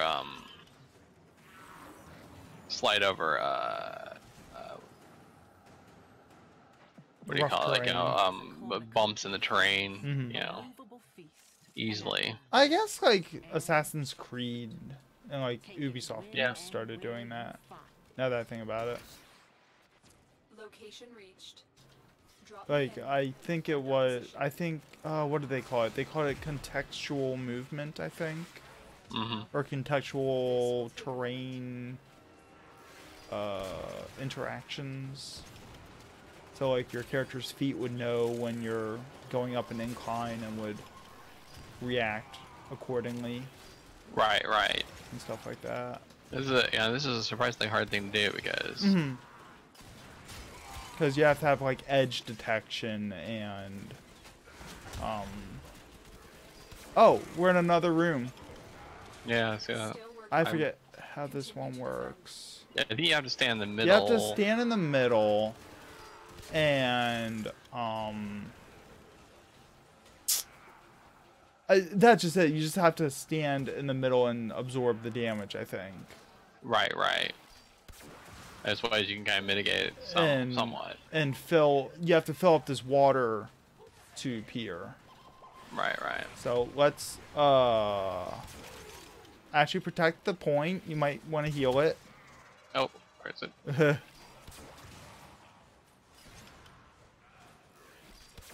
hacked. Keep moving. If I remember correctly, you can cheese it with operators. Yeah, I think you can void height with operator. Which I should be able to do really easy with my energy pool. Oh, did you activate it? No, I don't think so.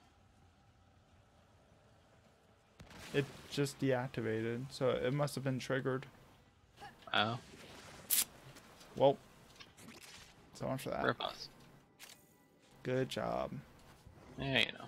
Heads up. A Grenier assault is headed your way.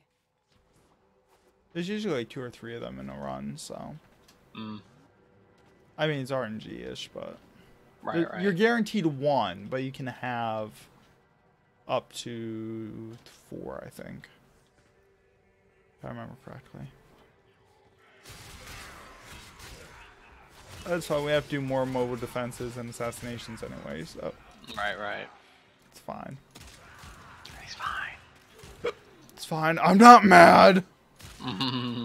You're fucking crazy. What are you talking about? Here is a terminal. I'm not angry. And get ready to defend. Uh-huh. I'm in, Tenno.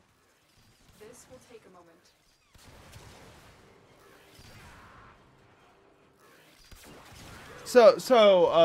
So EA got in trouble for their loot box stuff.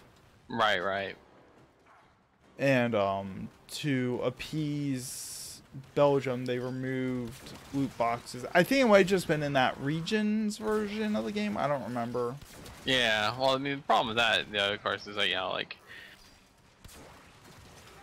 if they remove it there, then, like, did they just not get the stuff that was in loot boxes? Or if they give, if they give away stuff that's in loot boxes, then, people will just buy the Belgian version of the game, Right.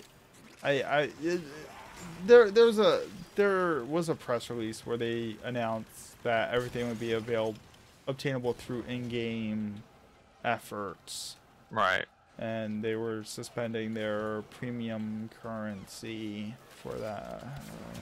It might have been all versions, because if I remember correctly, there's a couple of U.S. states that enacted statewide bans on loot boxes too. The odds were against us, Tenno, but we did it.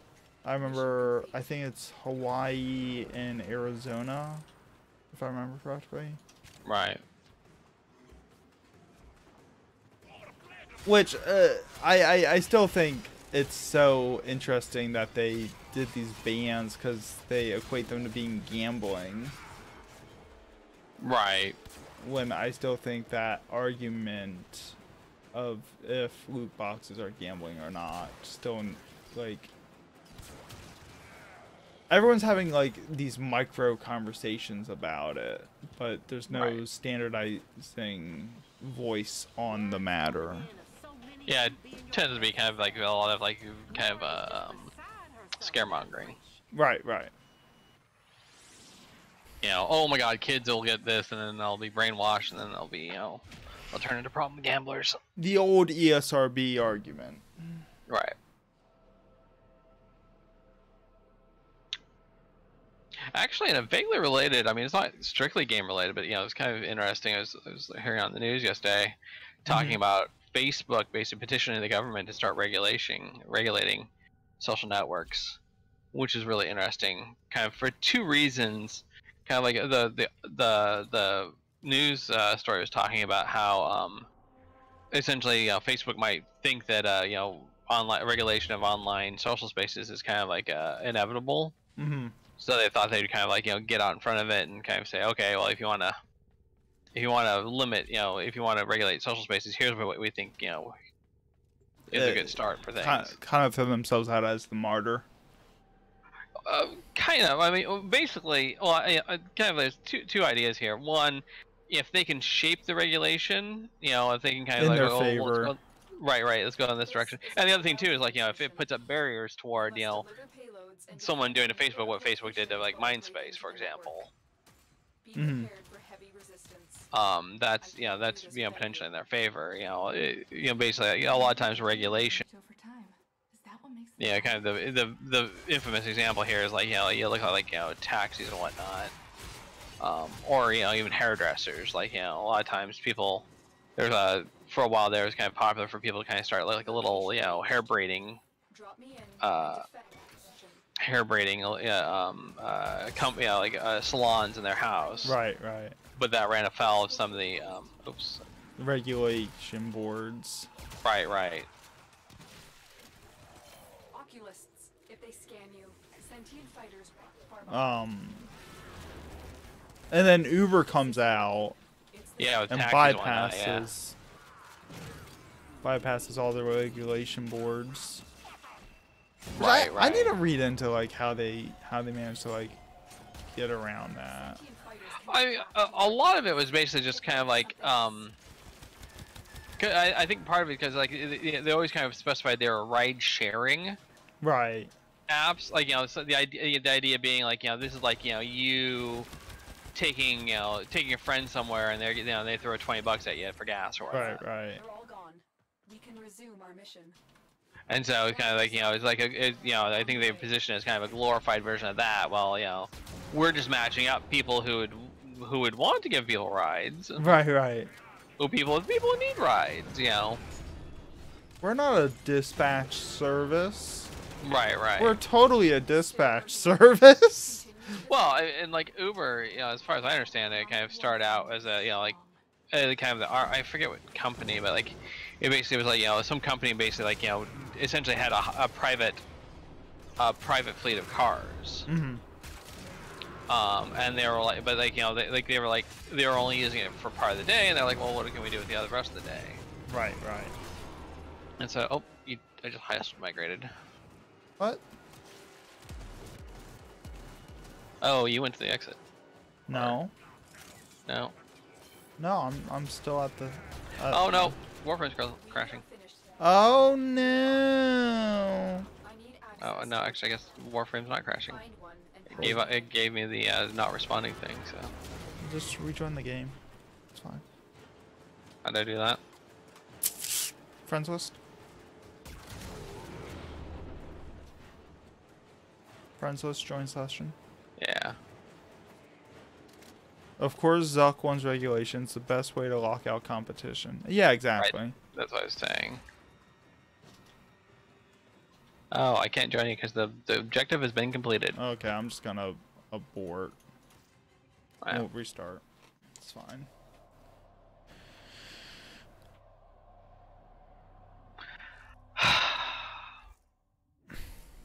Yeah, that's what I was saying. Like, a lot of times you have yeah, he's regulation that basically keeps out competitors. Yeah, because everyone's like, especially in because of a lot of the media feeds that I've been listening to, a lot have been on Twitter, Twitter's case really hard lately. Yeah. About them having like a liberal bias in their decision making for censorship and blah blah blah. Which whether they do or not, I don't know. I don't use Twitter, but I mean I do use Twitter, just not the way that Twitter wants me to.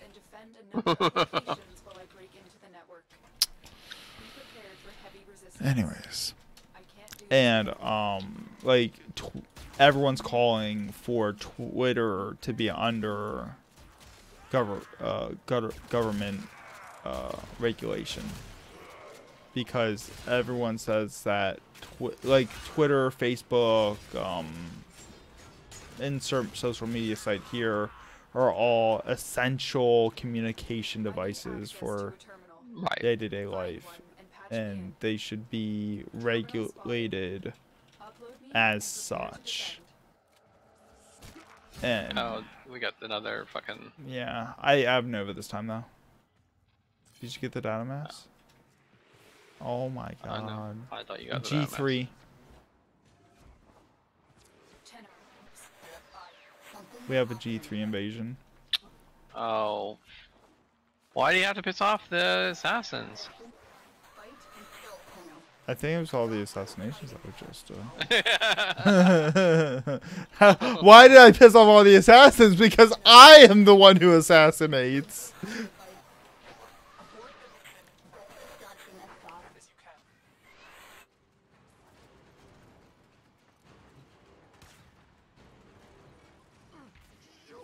But Wow, okay. Congratulations, you an effort was made. I think they literally just exploded right there. They did. Like, they didn't even move. That was silly. Do you want me to throw the data mass in, or do you want to do the puzzle first? Whatever. I mean, I can just do the puzzle real fast.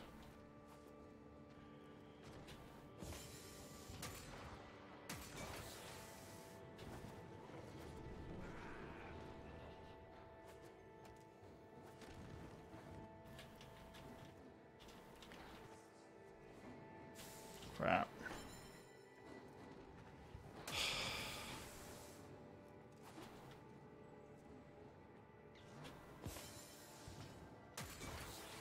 See, and this is why I didn't criticize you when you were struggling, because I have no room to speak. I mean, you are much better at parkouring. I mean, there's absolutely no way I can argue anything besides you are much better at parkouring in this game than I am.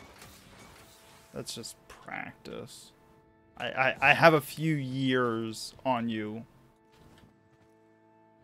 Well, I am kind of spastic in this game anyway, so. So here, I think the next one is up top. Okay. Oh, shit.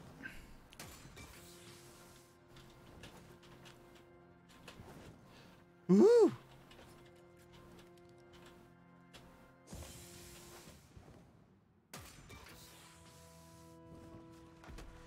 Okay.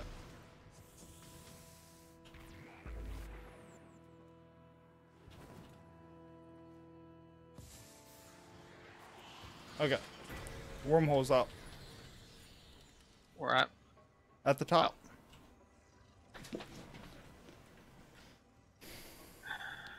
If it doesn't work, I can hop down and do a better one.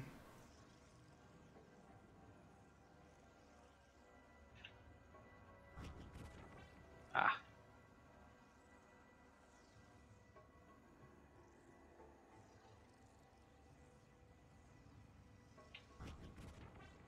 God damn it. Okay. Hold on.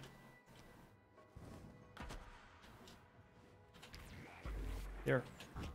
Oh my god, that one doesn't even fucking reach. Jeez.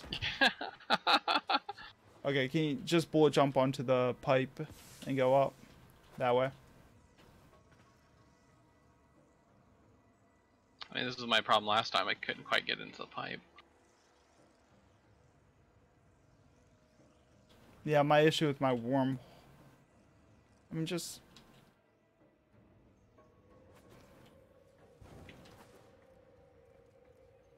God damn it. I mean, it is hard. Ah, no! Did you miss it? Yes.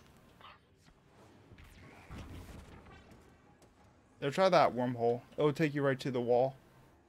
If you just bullet. Oh. Whatever. Just fuck the mod. Whatever. If you need one of the drift mods, I can give it to you. I think I'm missing one of the drift mods, so. I probably have, but I'm in, Tenno. This will take a moment. I'm sorry. I'm falling asleep here, and I don't have the energy for this nonsense. I see how it is. Yeah, I know. Hey, I didn't even go to get the mod, okay? They scan you. Sentient I joined you in solidarity. Uh-huh. God. But could you imagine video games with government regulation? Like if I mean, we that's didn't. kind of what we want to try to avoid a lot of times. It's like, yeah, it's you know, just generally it's kind of considered a very bad thing. But you know, yeah, like I said, you know, kind of the idea being that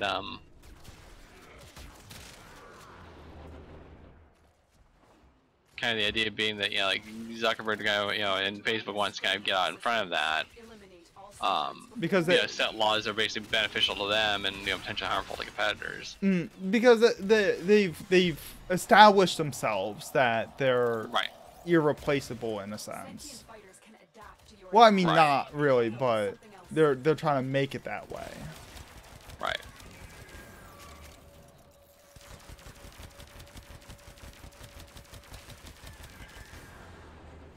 I mean, yeah. I mean, it's essentially it's like every business, you know, ultimate dream to, you know, to basically to be, you know, to be necessary, but not be seen as being necessary, so that they Right. get regulated.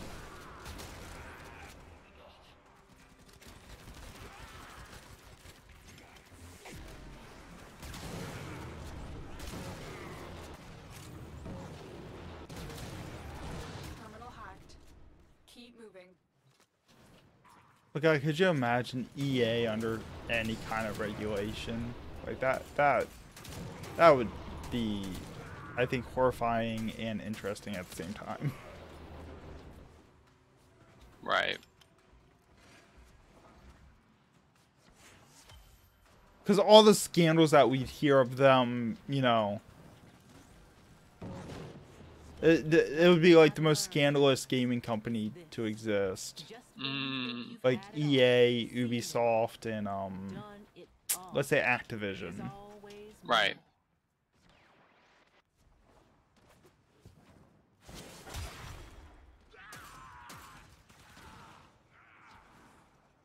Cause like talking about like the BioWare like working edition stuff. Like, yeah, it's Right. horrible. It's horrible that they're doing it, but are they going to see anything other than, you know, Drop me in and defend our position. consumer backlash? Right. Right. I mean, people don't care. I mean, like, it's, you know, This it's will take a moment. That's a standard. right. I mean, you know, as long as they get their games, you know, like what, you know, and games keep on being made. Like I said, you know, there's an endless number of 24-year-olds that want to make games. So.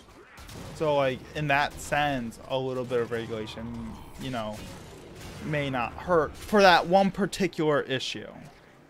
Right.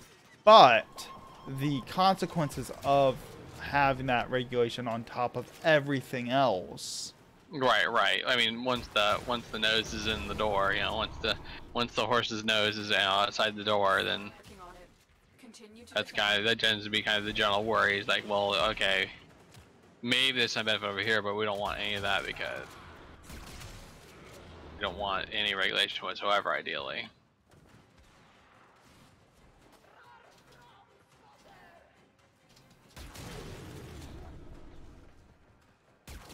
Oh, I just had like a nightmare scenario play through my head of like having like a super conservative politician at the head of the National Gaming Regulation Board, let's call it that, Right.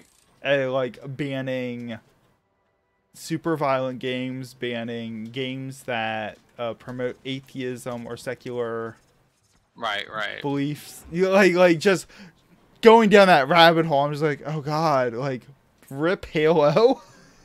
Right. Sorry, this game implies that, you know, evolution's real and creationism is not. Right. Like, Get me in. I just creep myself out a little bit. Yeah, you know. I'm I'm in, Tenno. This will It's one of those things that's not exactly impossible. I know, it's just like we've seen it before. Right. I'd like to imagine we're a little more, advanced now. But... You have quite an imagination. Just well, yeah. Oh, and Dejara is like truth bombing us here. Regulated art has a fairly lame historical track record. Still working on it. Right. When you write regulations, always assume that your political enemies will eventually get control again. Right. I mean, never mind. I don't want to get political here. I'm like putting my toe in the pool, and I was like, yeah, the water's a little cold. Right.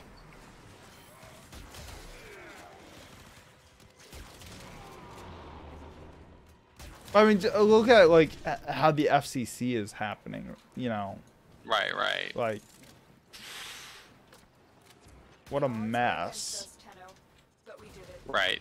Net neutrality and whatnot.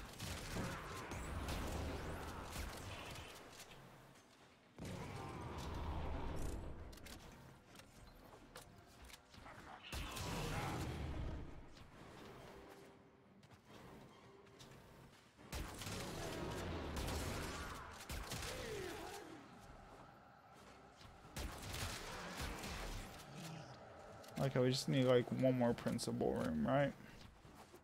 I think so, yep.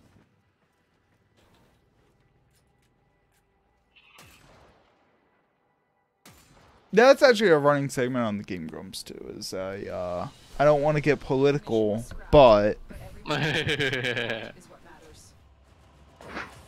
it's like half an hour compilations of that stuff.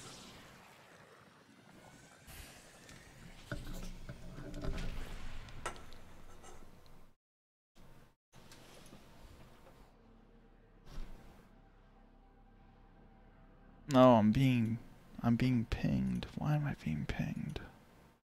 Discord, why? We love you. Nobody loves me. No, we need 2 more Halls of Ascension.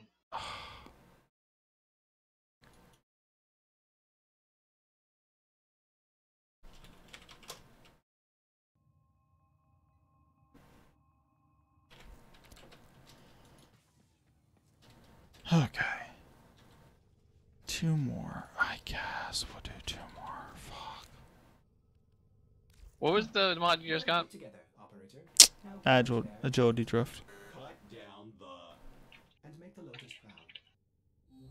That's Okay. one of them I actually needed. Okay, I can give it to you later. I switched over my wormhole. I'm on Fastva now. Okay. Because that has more range, so my wormhole will actually work. Cool. But everything's gonna move super fast. I know we're struggling so hard to keep up with the kills.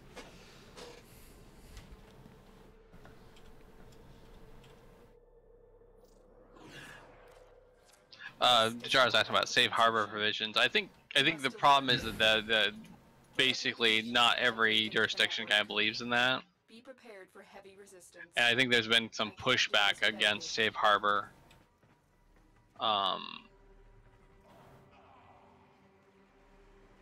Because Facebook has become so with basically the fake news stuff and Russian hackers and all that fun bullshit. There's been a lot more scrutiny about what obligations companies have, and I think this is kind of this is Facebook kind of facing the fact that There is a terminal. they're going to be kind of pasted as the enemy no matter what. So if they can kind of go, okay, now come in and regulate us, I'm in, Tenno. while making it so that the Watch yourself.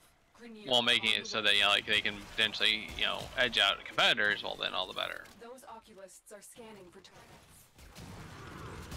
The sentients are causing too much interference. You have to deal with them before on.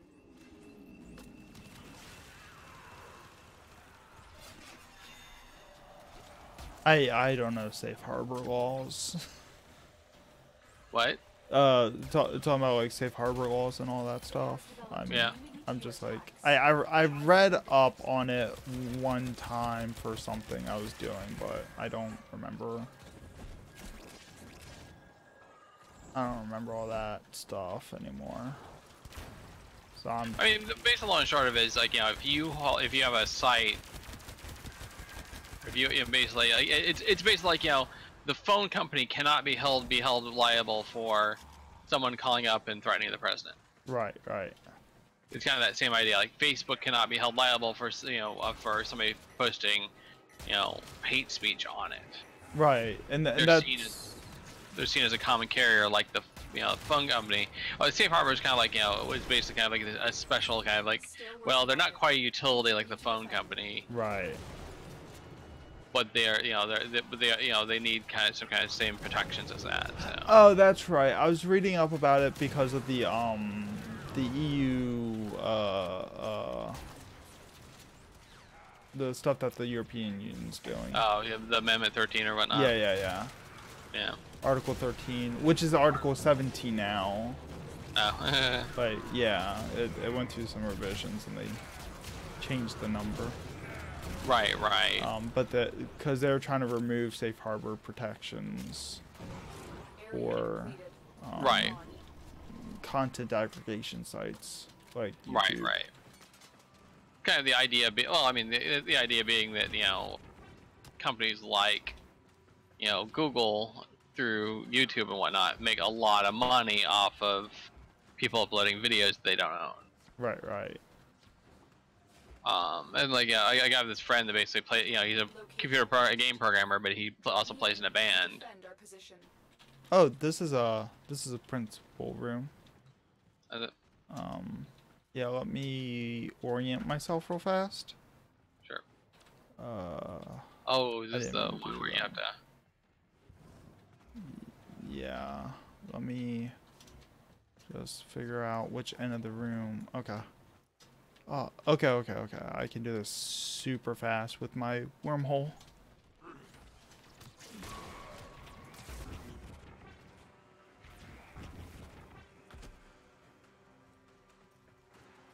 Okay. Come here.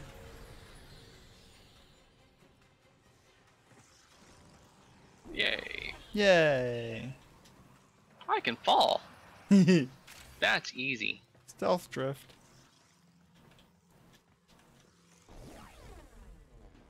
Easy mode. Yeah, I managed to do that with like 2 wormholes. Nice. What did you have to do? Just basically kind of. Just point A to point B. Ah. The triggers on one side of the room, and then the receivers on the other side of the room. So you just it's like 3 bullet jumps really, and they're both on the same like level. So it's super easy. You just have to like scout the room real fast to remember. Right. Once you kind of know where to go, what to do. Yeah. The hard part is that a bunch of laser traps activate, so it's like a pseudo. Right. I saw the lasery thing shoot at you. Yeah, that's why I was just like, yeah, let me just wormhole this. Still working on it. Continue to defend.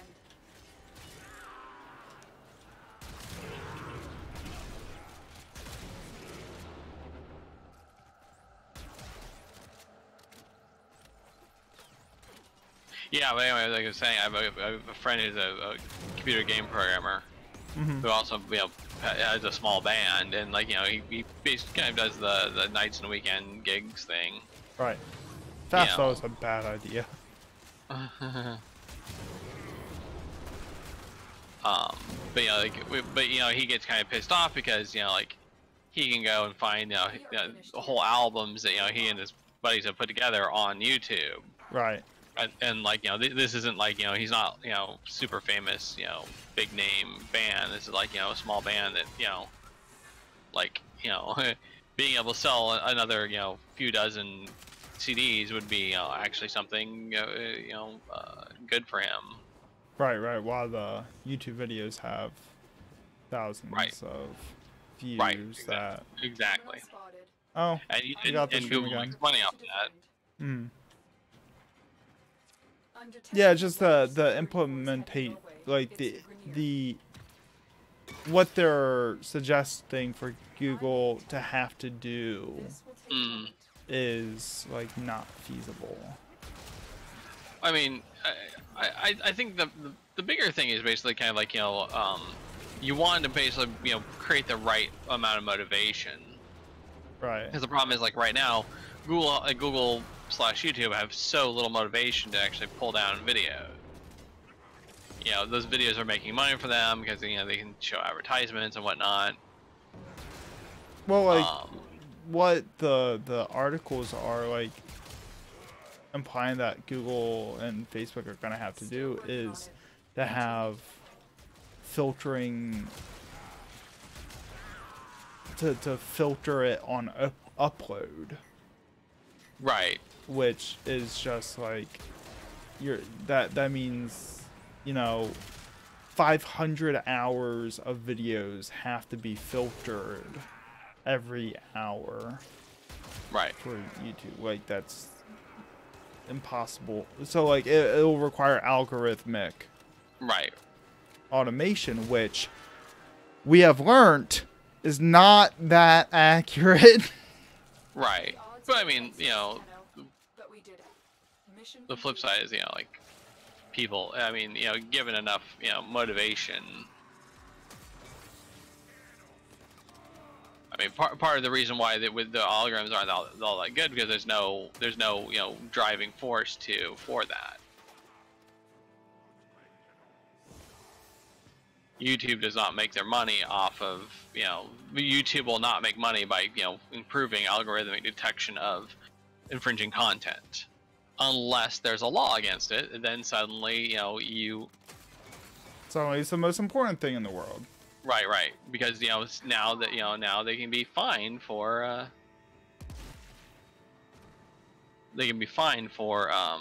for infringing. So, you know, now it becomes, there's a business desire and necessity to do it. Okay. I'm gonna pop it and then I'll hop down in wormhole for you.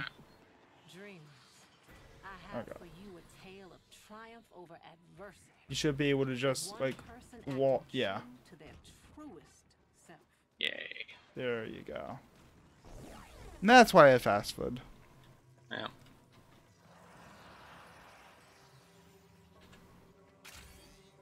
There's your agility drift. There's a Georgia drift, yeah. I think, yeah, now that I'm thinking about it, I think I remember, like, each thing only comes from each type of room gives the same. Oh yeah, maybe. That makes sense. So in order to get agility drift, I had to either do that room or buy it, you know, or get it from someone. Right. Because I think I'm still missing a drift, because it's probably one of those rooms I've never been able to complete. Right.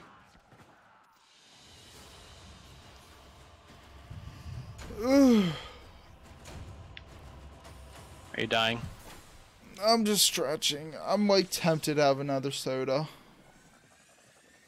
But I know that's a terrible idea. That's probably a terrible idea. I mean, it's 10:30, so we could call it slightly bit early since we're just doing casual stuff. I mean, I'm fine with just talking. Yeah. I'm fine. It's fine, whatever. I'm not dying. I'm not dying, Dad. You probably are dying. You just Oh don't know my yet. God. We're all dying. Slowly, painfully. Oh, I got Wild Frenzy. I probably did too. I'm gonna try. Yep, I got it too. Yay. Next is 20,000 Kuva. You keep being you. My Kuva! Yes. I'm almost there. I just need like 4K more. So like another weekly. You want to do elite onslaughts? Sure. Just give me a second though. I wanna Oh my God. need to swap out. Oh, I changed my gun to do radiation damage. I just need to swap it back. God. Keep your fucking pants on. No, they're not. I'm sorry. You just ruined the surprise. Ew. needs to see you face cam that. Well, that would be face cam, not crotch. Oh. Never mind. Wrong site. Oh, my innocence. Where did it go? Actually, did Pornhub do an April Fool's Day joke? They usually do a really good April Fool's Day joke. Yeah, I don't know.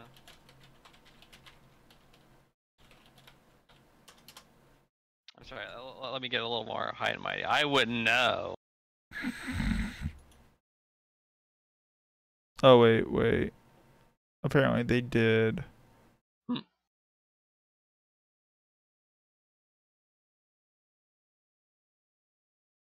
Apparently they made a video. Oh God. Baterade. I'm not while we're streaming. I don't want to get content struck. What? That's probably for the best. Probably not. just not. Like last year was amazing because they rebranded as Cornhub for the day. Oh, I think I remember people talking about that. And like all the top videos were shucking videos. It was really elaborate and it was so fucking funny. Okay, we need Oh no, Dejaro linked to YouTube and I don't think I want to press that link live. What? Are you good? Yeah, I'm good. Are you sure? Oh, I have to turn in that daily scan that I did. Oh yeah. I forgot to turn it in. Oh. Oh well. I'll do it later. Oh wait, I didn't set it to public. Hold on. Let me fix that. How many waves do we have to do? 3. Oh, that's easy. It'll update as we do them, so. Yeah.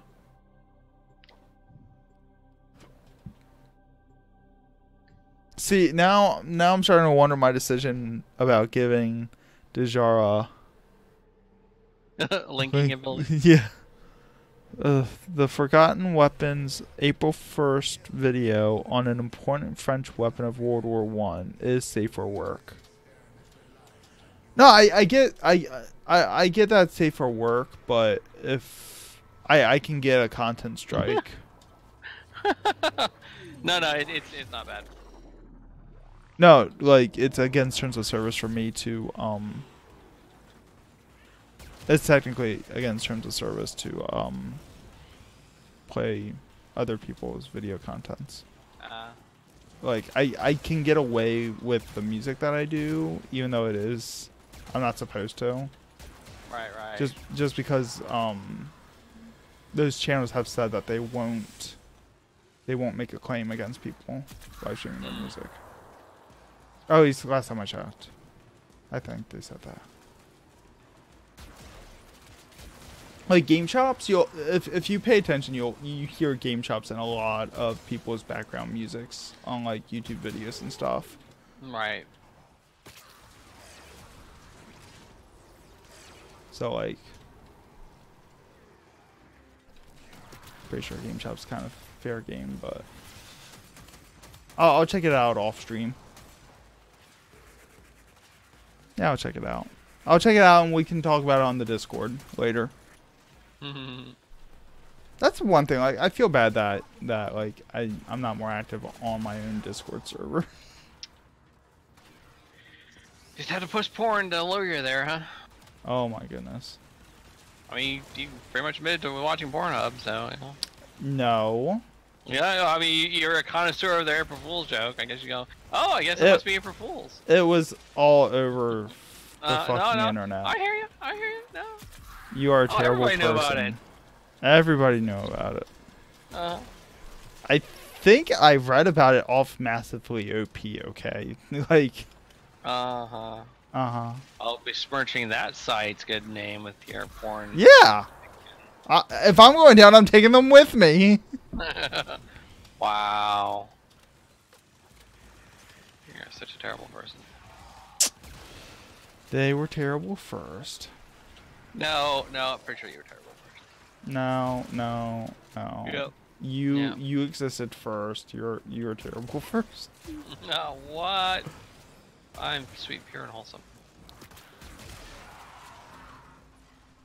Oh my goodness. I have so many stacks built up in here. This is ridiculous.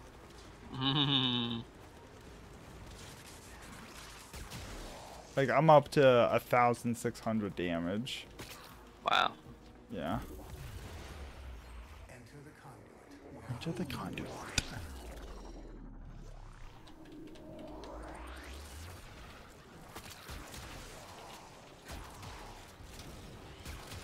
Like, Saren is the best for racking up focus in this place.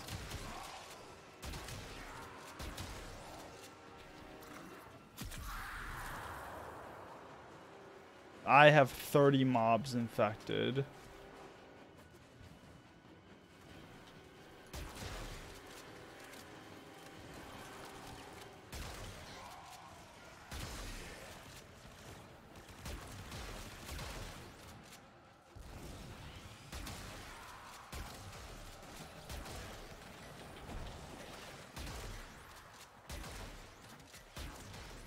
However, I have no energy.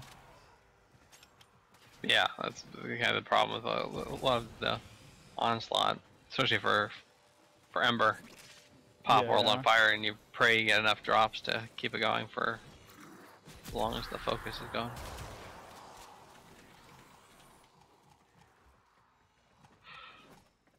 Oh no, I ran out of mobs. Oh no. All the mobs died. Oh, there we go. We're good.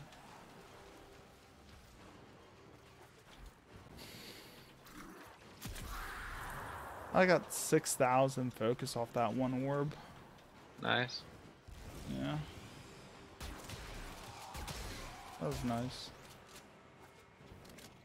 Oh, you wouldn't believe how many servers like changed names and stuff just for April Fool's Day on my list. Oh yeah. Yeah. Like all my Makote community stuff. Like when all Vieira and Rothgar and well, obviously, cat people are gonna be old and busted. oh my You can god. have the hot newness of slutty bunny girls. Like I don't even know how to feel about that, to be honest. Like the Vieira and the Rothgar stuff, like I'm just like I mean I'm not opposed to like the Rothgar just because like I feel like it'll add a bit of flavor for like character choices. Because that like I mean honestly I've been looking at the same player character types for like 20 years. You know, like human, elf, Right. Rogan, Galka, you know, Mikote, Mithra, Lalafell, Taru. Like, Aura was kind of a weird addition because I didn't feel like Aura really added much diversity, to be honest. Because Aura was just human with scales and horns, like aesthetically. Right. We had the extreme sexual dimorphism, though. I mean, okay. Sure. Because that's what I care about in my, like... Don't you want itty-bitty lizard waifus? No. I'm not a scaly, I'm a furry. Fuck off. God.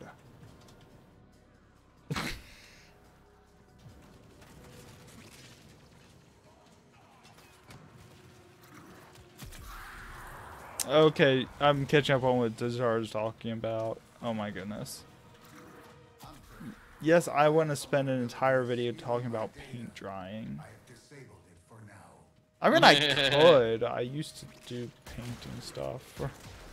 Talk about the chemical bonding process and the... Don't tempt me. The bonding of the polymers to the paper. What? I'm judging you. Did I give you permission to judge me? No. That is literally the name of the stream. I'm taking it though. I'm the co-host, so Oh my god. rules don't apply to me like all the plebs. Okay, Nixon.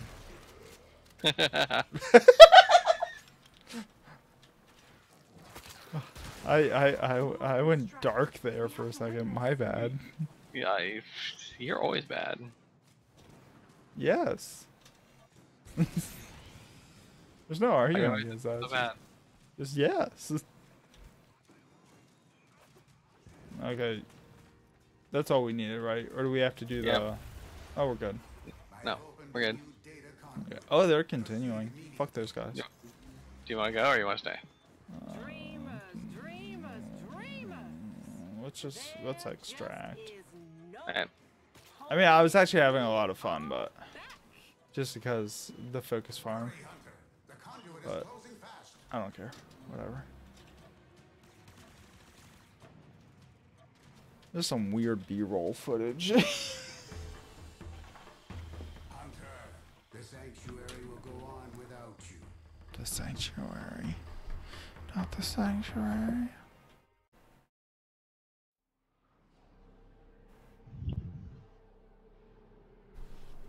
No, so like my plan is just to get really loopy off sleep deprivation. That's Sleep the best. deprivation. Yeah. That's the best me there is. Yeah. Sleep deprivation. Yeah.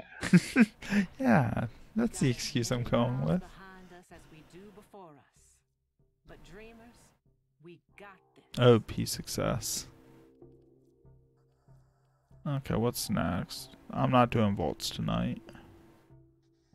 Complete bounties on planes. Yeah, it's like 8 of them. I don't think I've got that much time in me either. Can do assassination missions. We're gonna just gotta do. Let's get Go run Rook on Saturn. Is he the easy one? Oh, he's pretty easy, but he also drops Organ cells. Oh, okay. Yeah, He has a pretty high chance of dropping Organ cells, so. sure. Saturn, you said? Yep. Oh yeah, Tethys. Okay. Tethys. I got it. It's all good. I'll just bring Titania and just smack him upside the head. It's fine.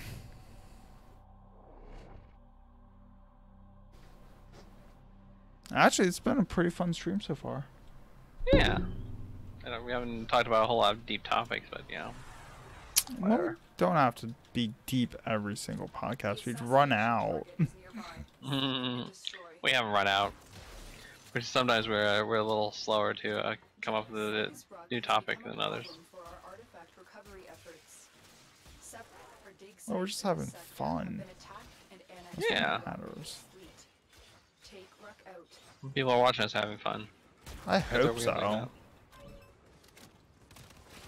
Or else I'd feel really bad for about 5 seconds. And then I look at my stream title and go, no, you knew what you were getting into. You have nobody to blame but yourself.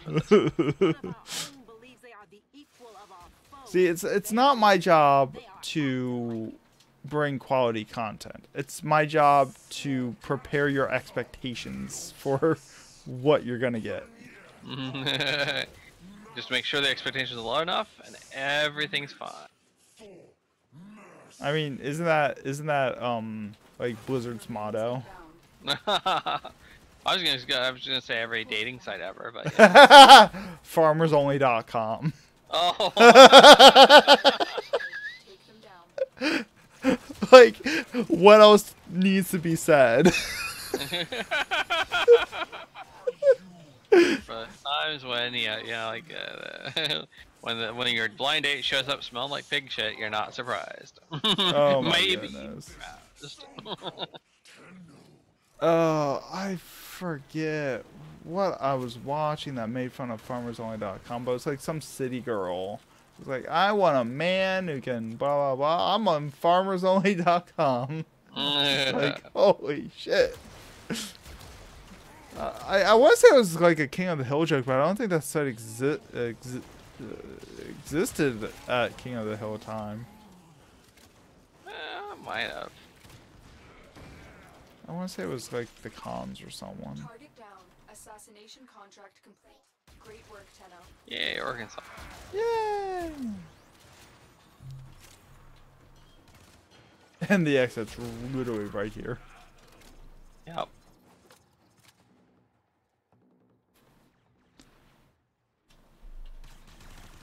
What? Oh, we had a third. I didn't even notice. Yeah. Great work, Tenno. That poor fool. Way to respect the person that came and helped us. You mean carried us? I don't know. I don't know if I'm gonna admit to being carried. Look at the damage taken. They. Oh my god. I'm sorry for all the squeaking. I'm like constantly hitting my mic here. Can't help it. It's so tasty. What? That didn't even fucking make sense. What is wrong? Oh my goodness. I think I'm losing it.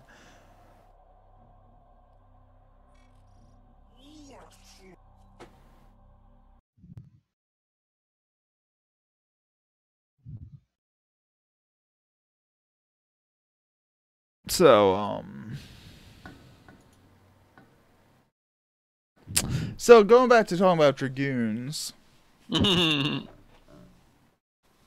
Yeah, did you watch that 8-bit Titan battle video? Yes. Oh my was, god. I think that was the April Fool's joke last year, wasn't it? Oh no, it's old. That was done in A Realm Reborn. I thought it was more recent than that, but anyway. Nah, I mean I can pull it up.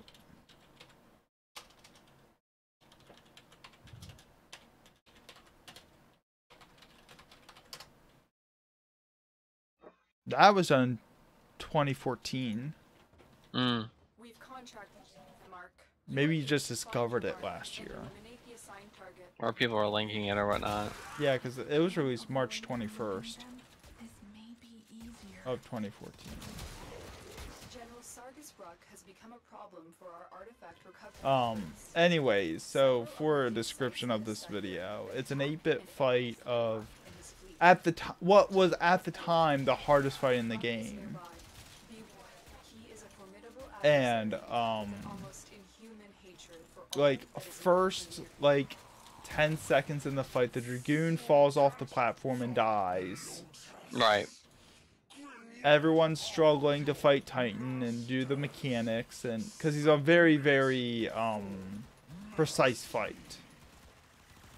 Like the markers for his AoEs will come up, and you have to be already moving to avoid them. He is the notorious "oh fucking lag killed me" fight for 14. And so they managed to kill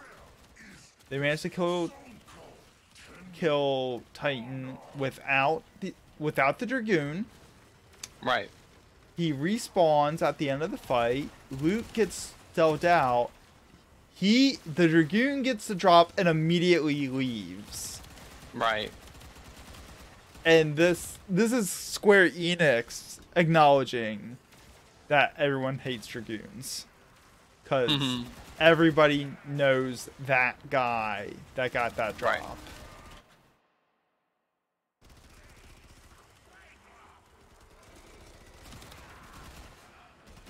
Is someone stunning him?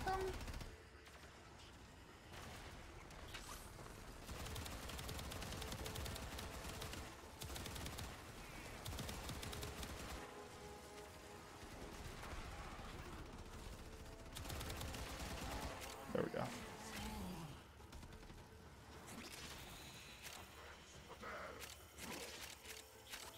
Target down. Assassination contract complete. Great work, Tenno. Because everyone knows that asshole that died at the start, but still got the drop. Right. I think it was a nightmare drop too, wasn't it? In the video. Something like that, yeah. Like it is a super rare thing or something like that.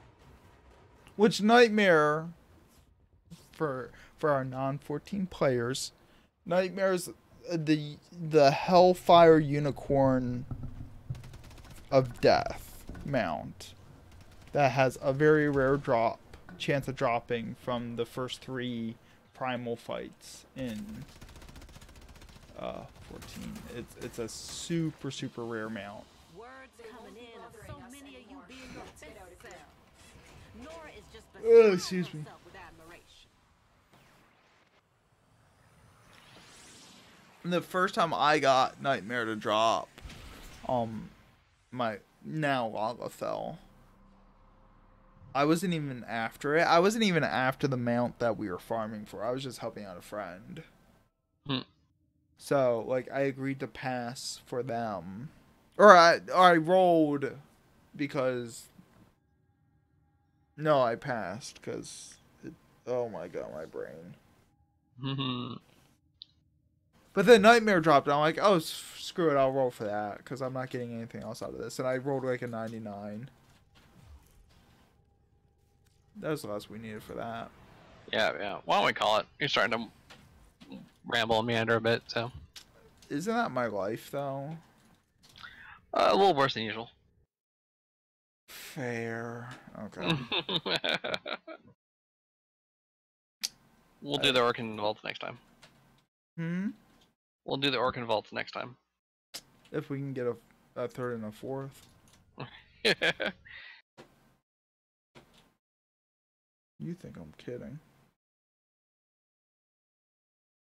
I think I'm just gonna end the stream here, to be honest. Yeah, that sounds good. I'm not gonna bother reading. Cause, you know what? Cell's streaming. We'll just raid Cell. Oh. Yeah. Alright, thanks for listening, everybody. Yeah, thanks for hanging out. Thanks for talking to us. Or wait, shit. We'll be doing something a little more traditional podcast next week is the goal. Yeah, if we can actually get our shit together. I mean, yeah, probably. Probably. I forget what Cell's Twitch is. Shit. Oh. It's not our usual name. Twist ending. Oh shit. What a twist! What a twist! And the real twist is he was the alien all along. The real treasure was friendship. Okay, thanks for hanging out. We'll see you guys next week. Have fun.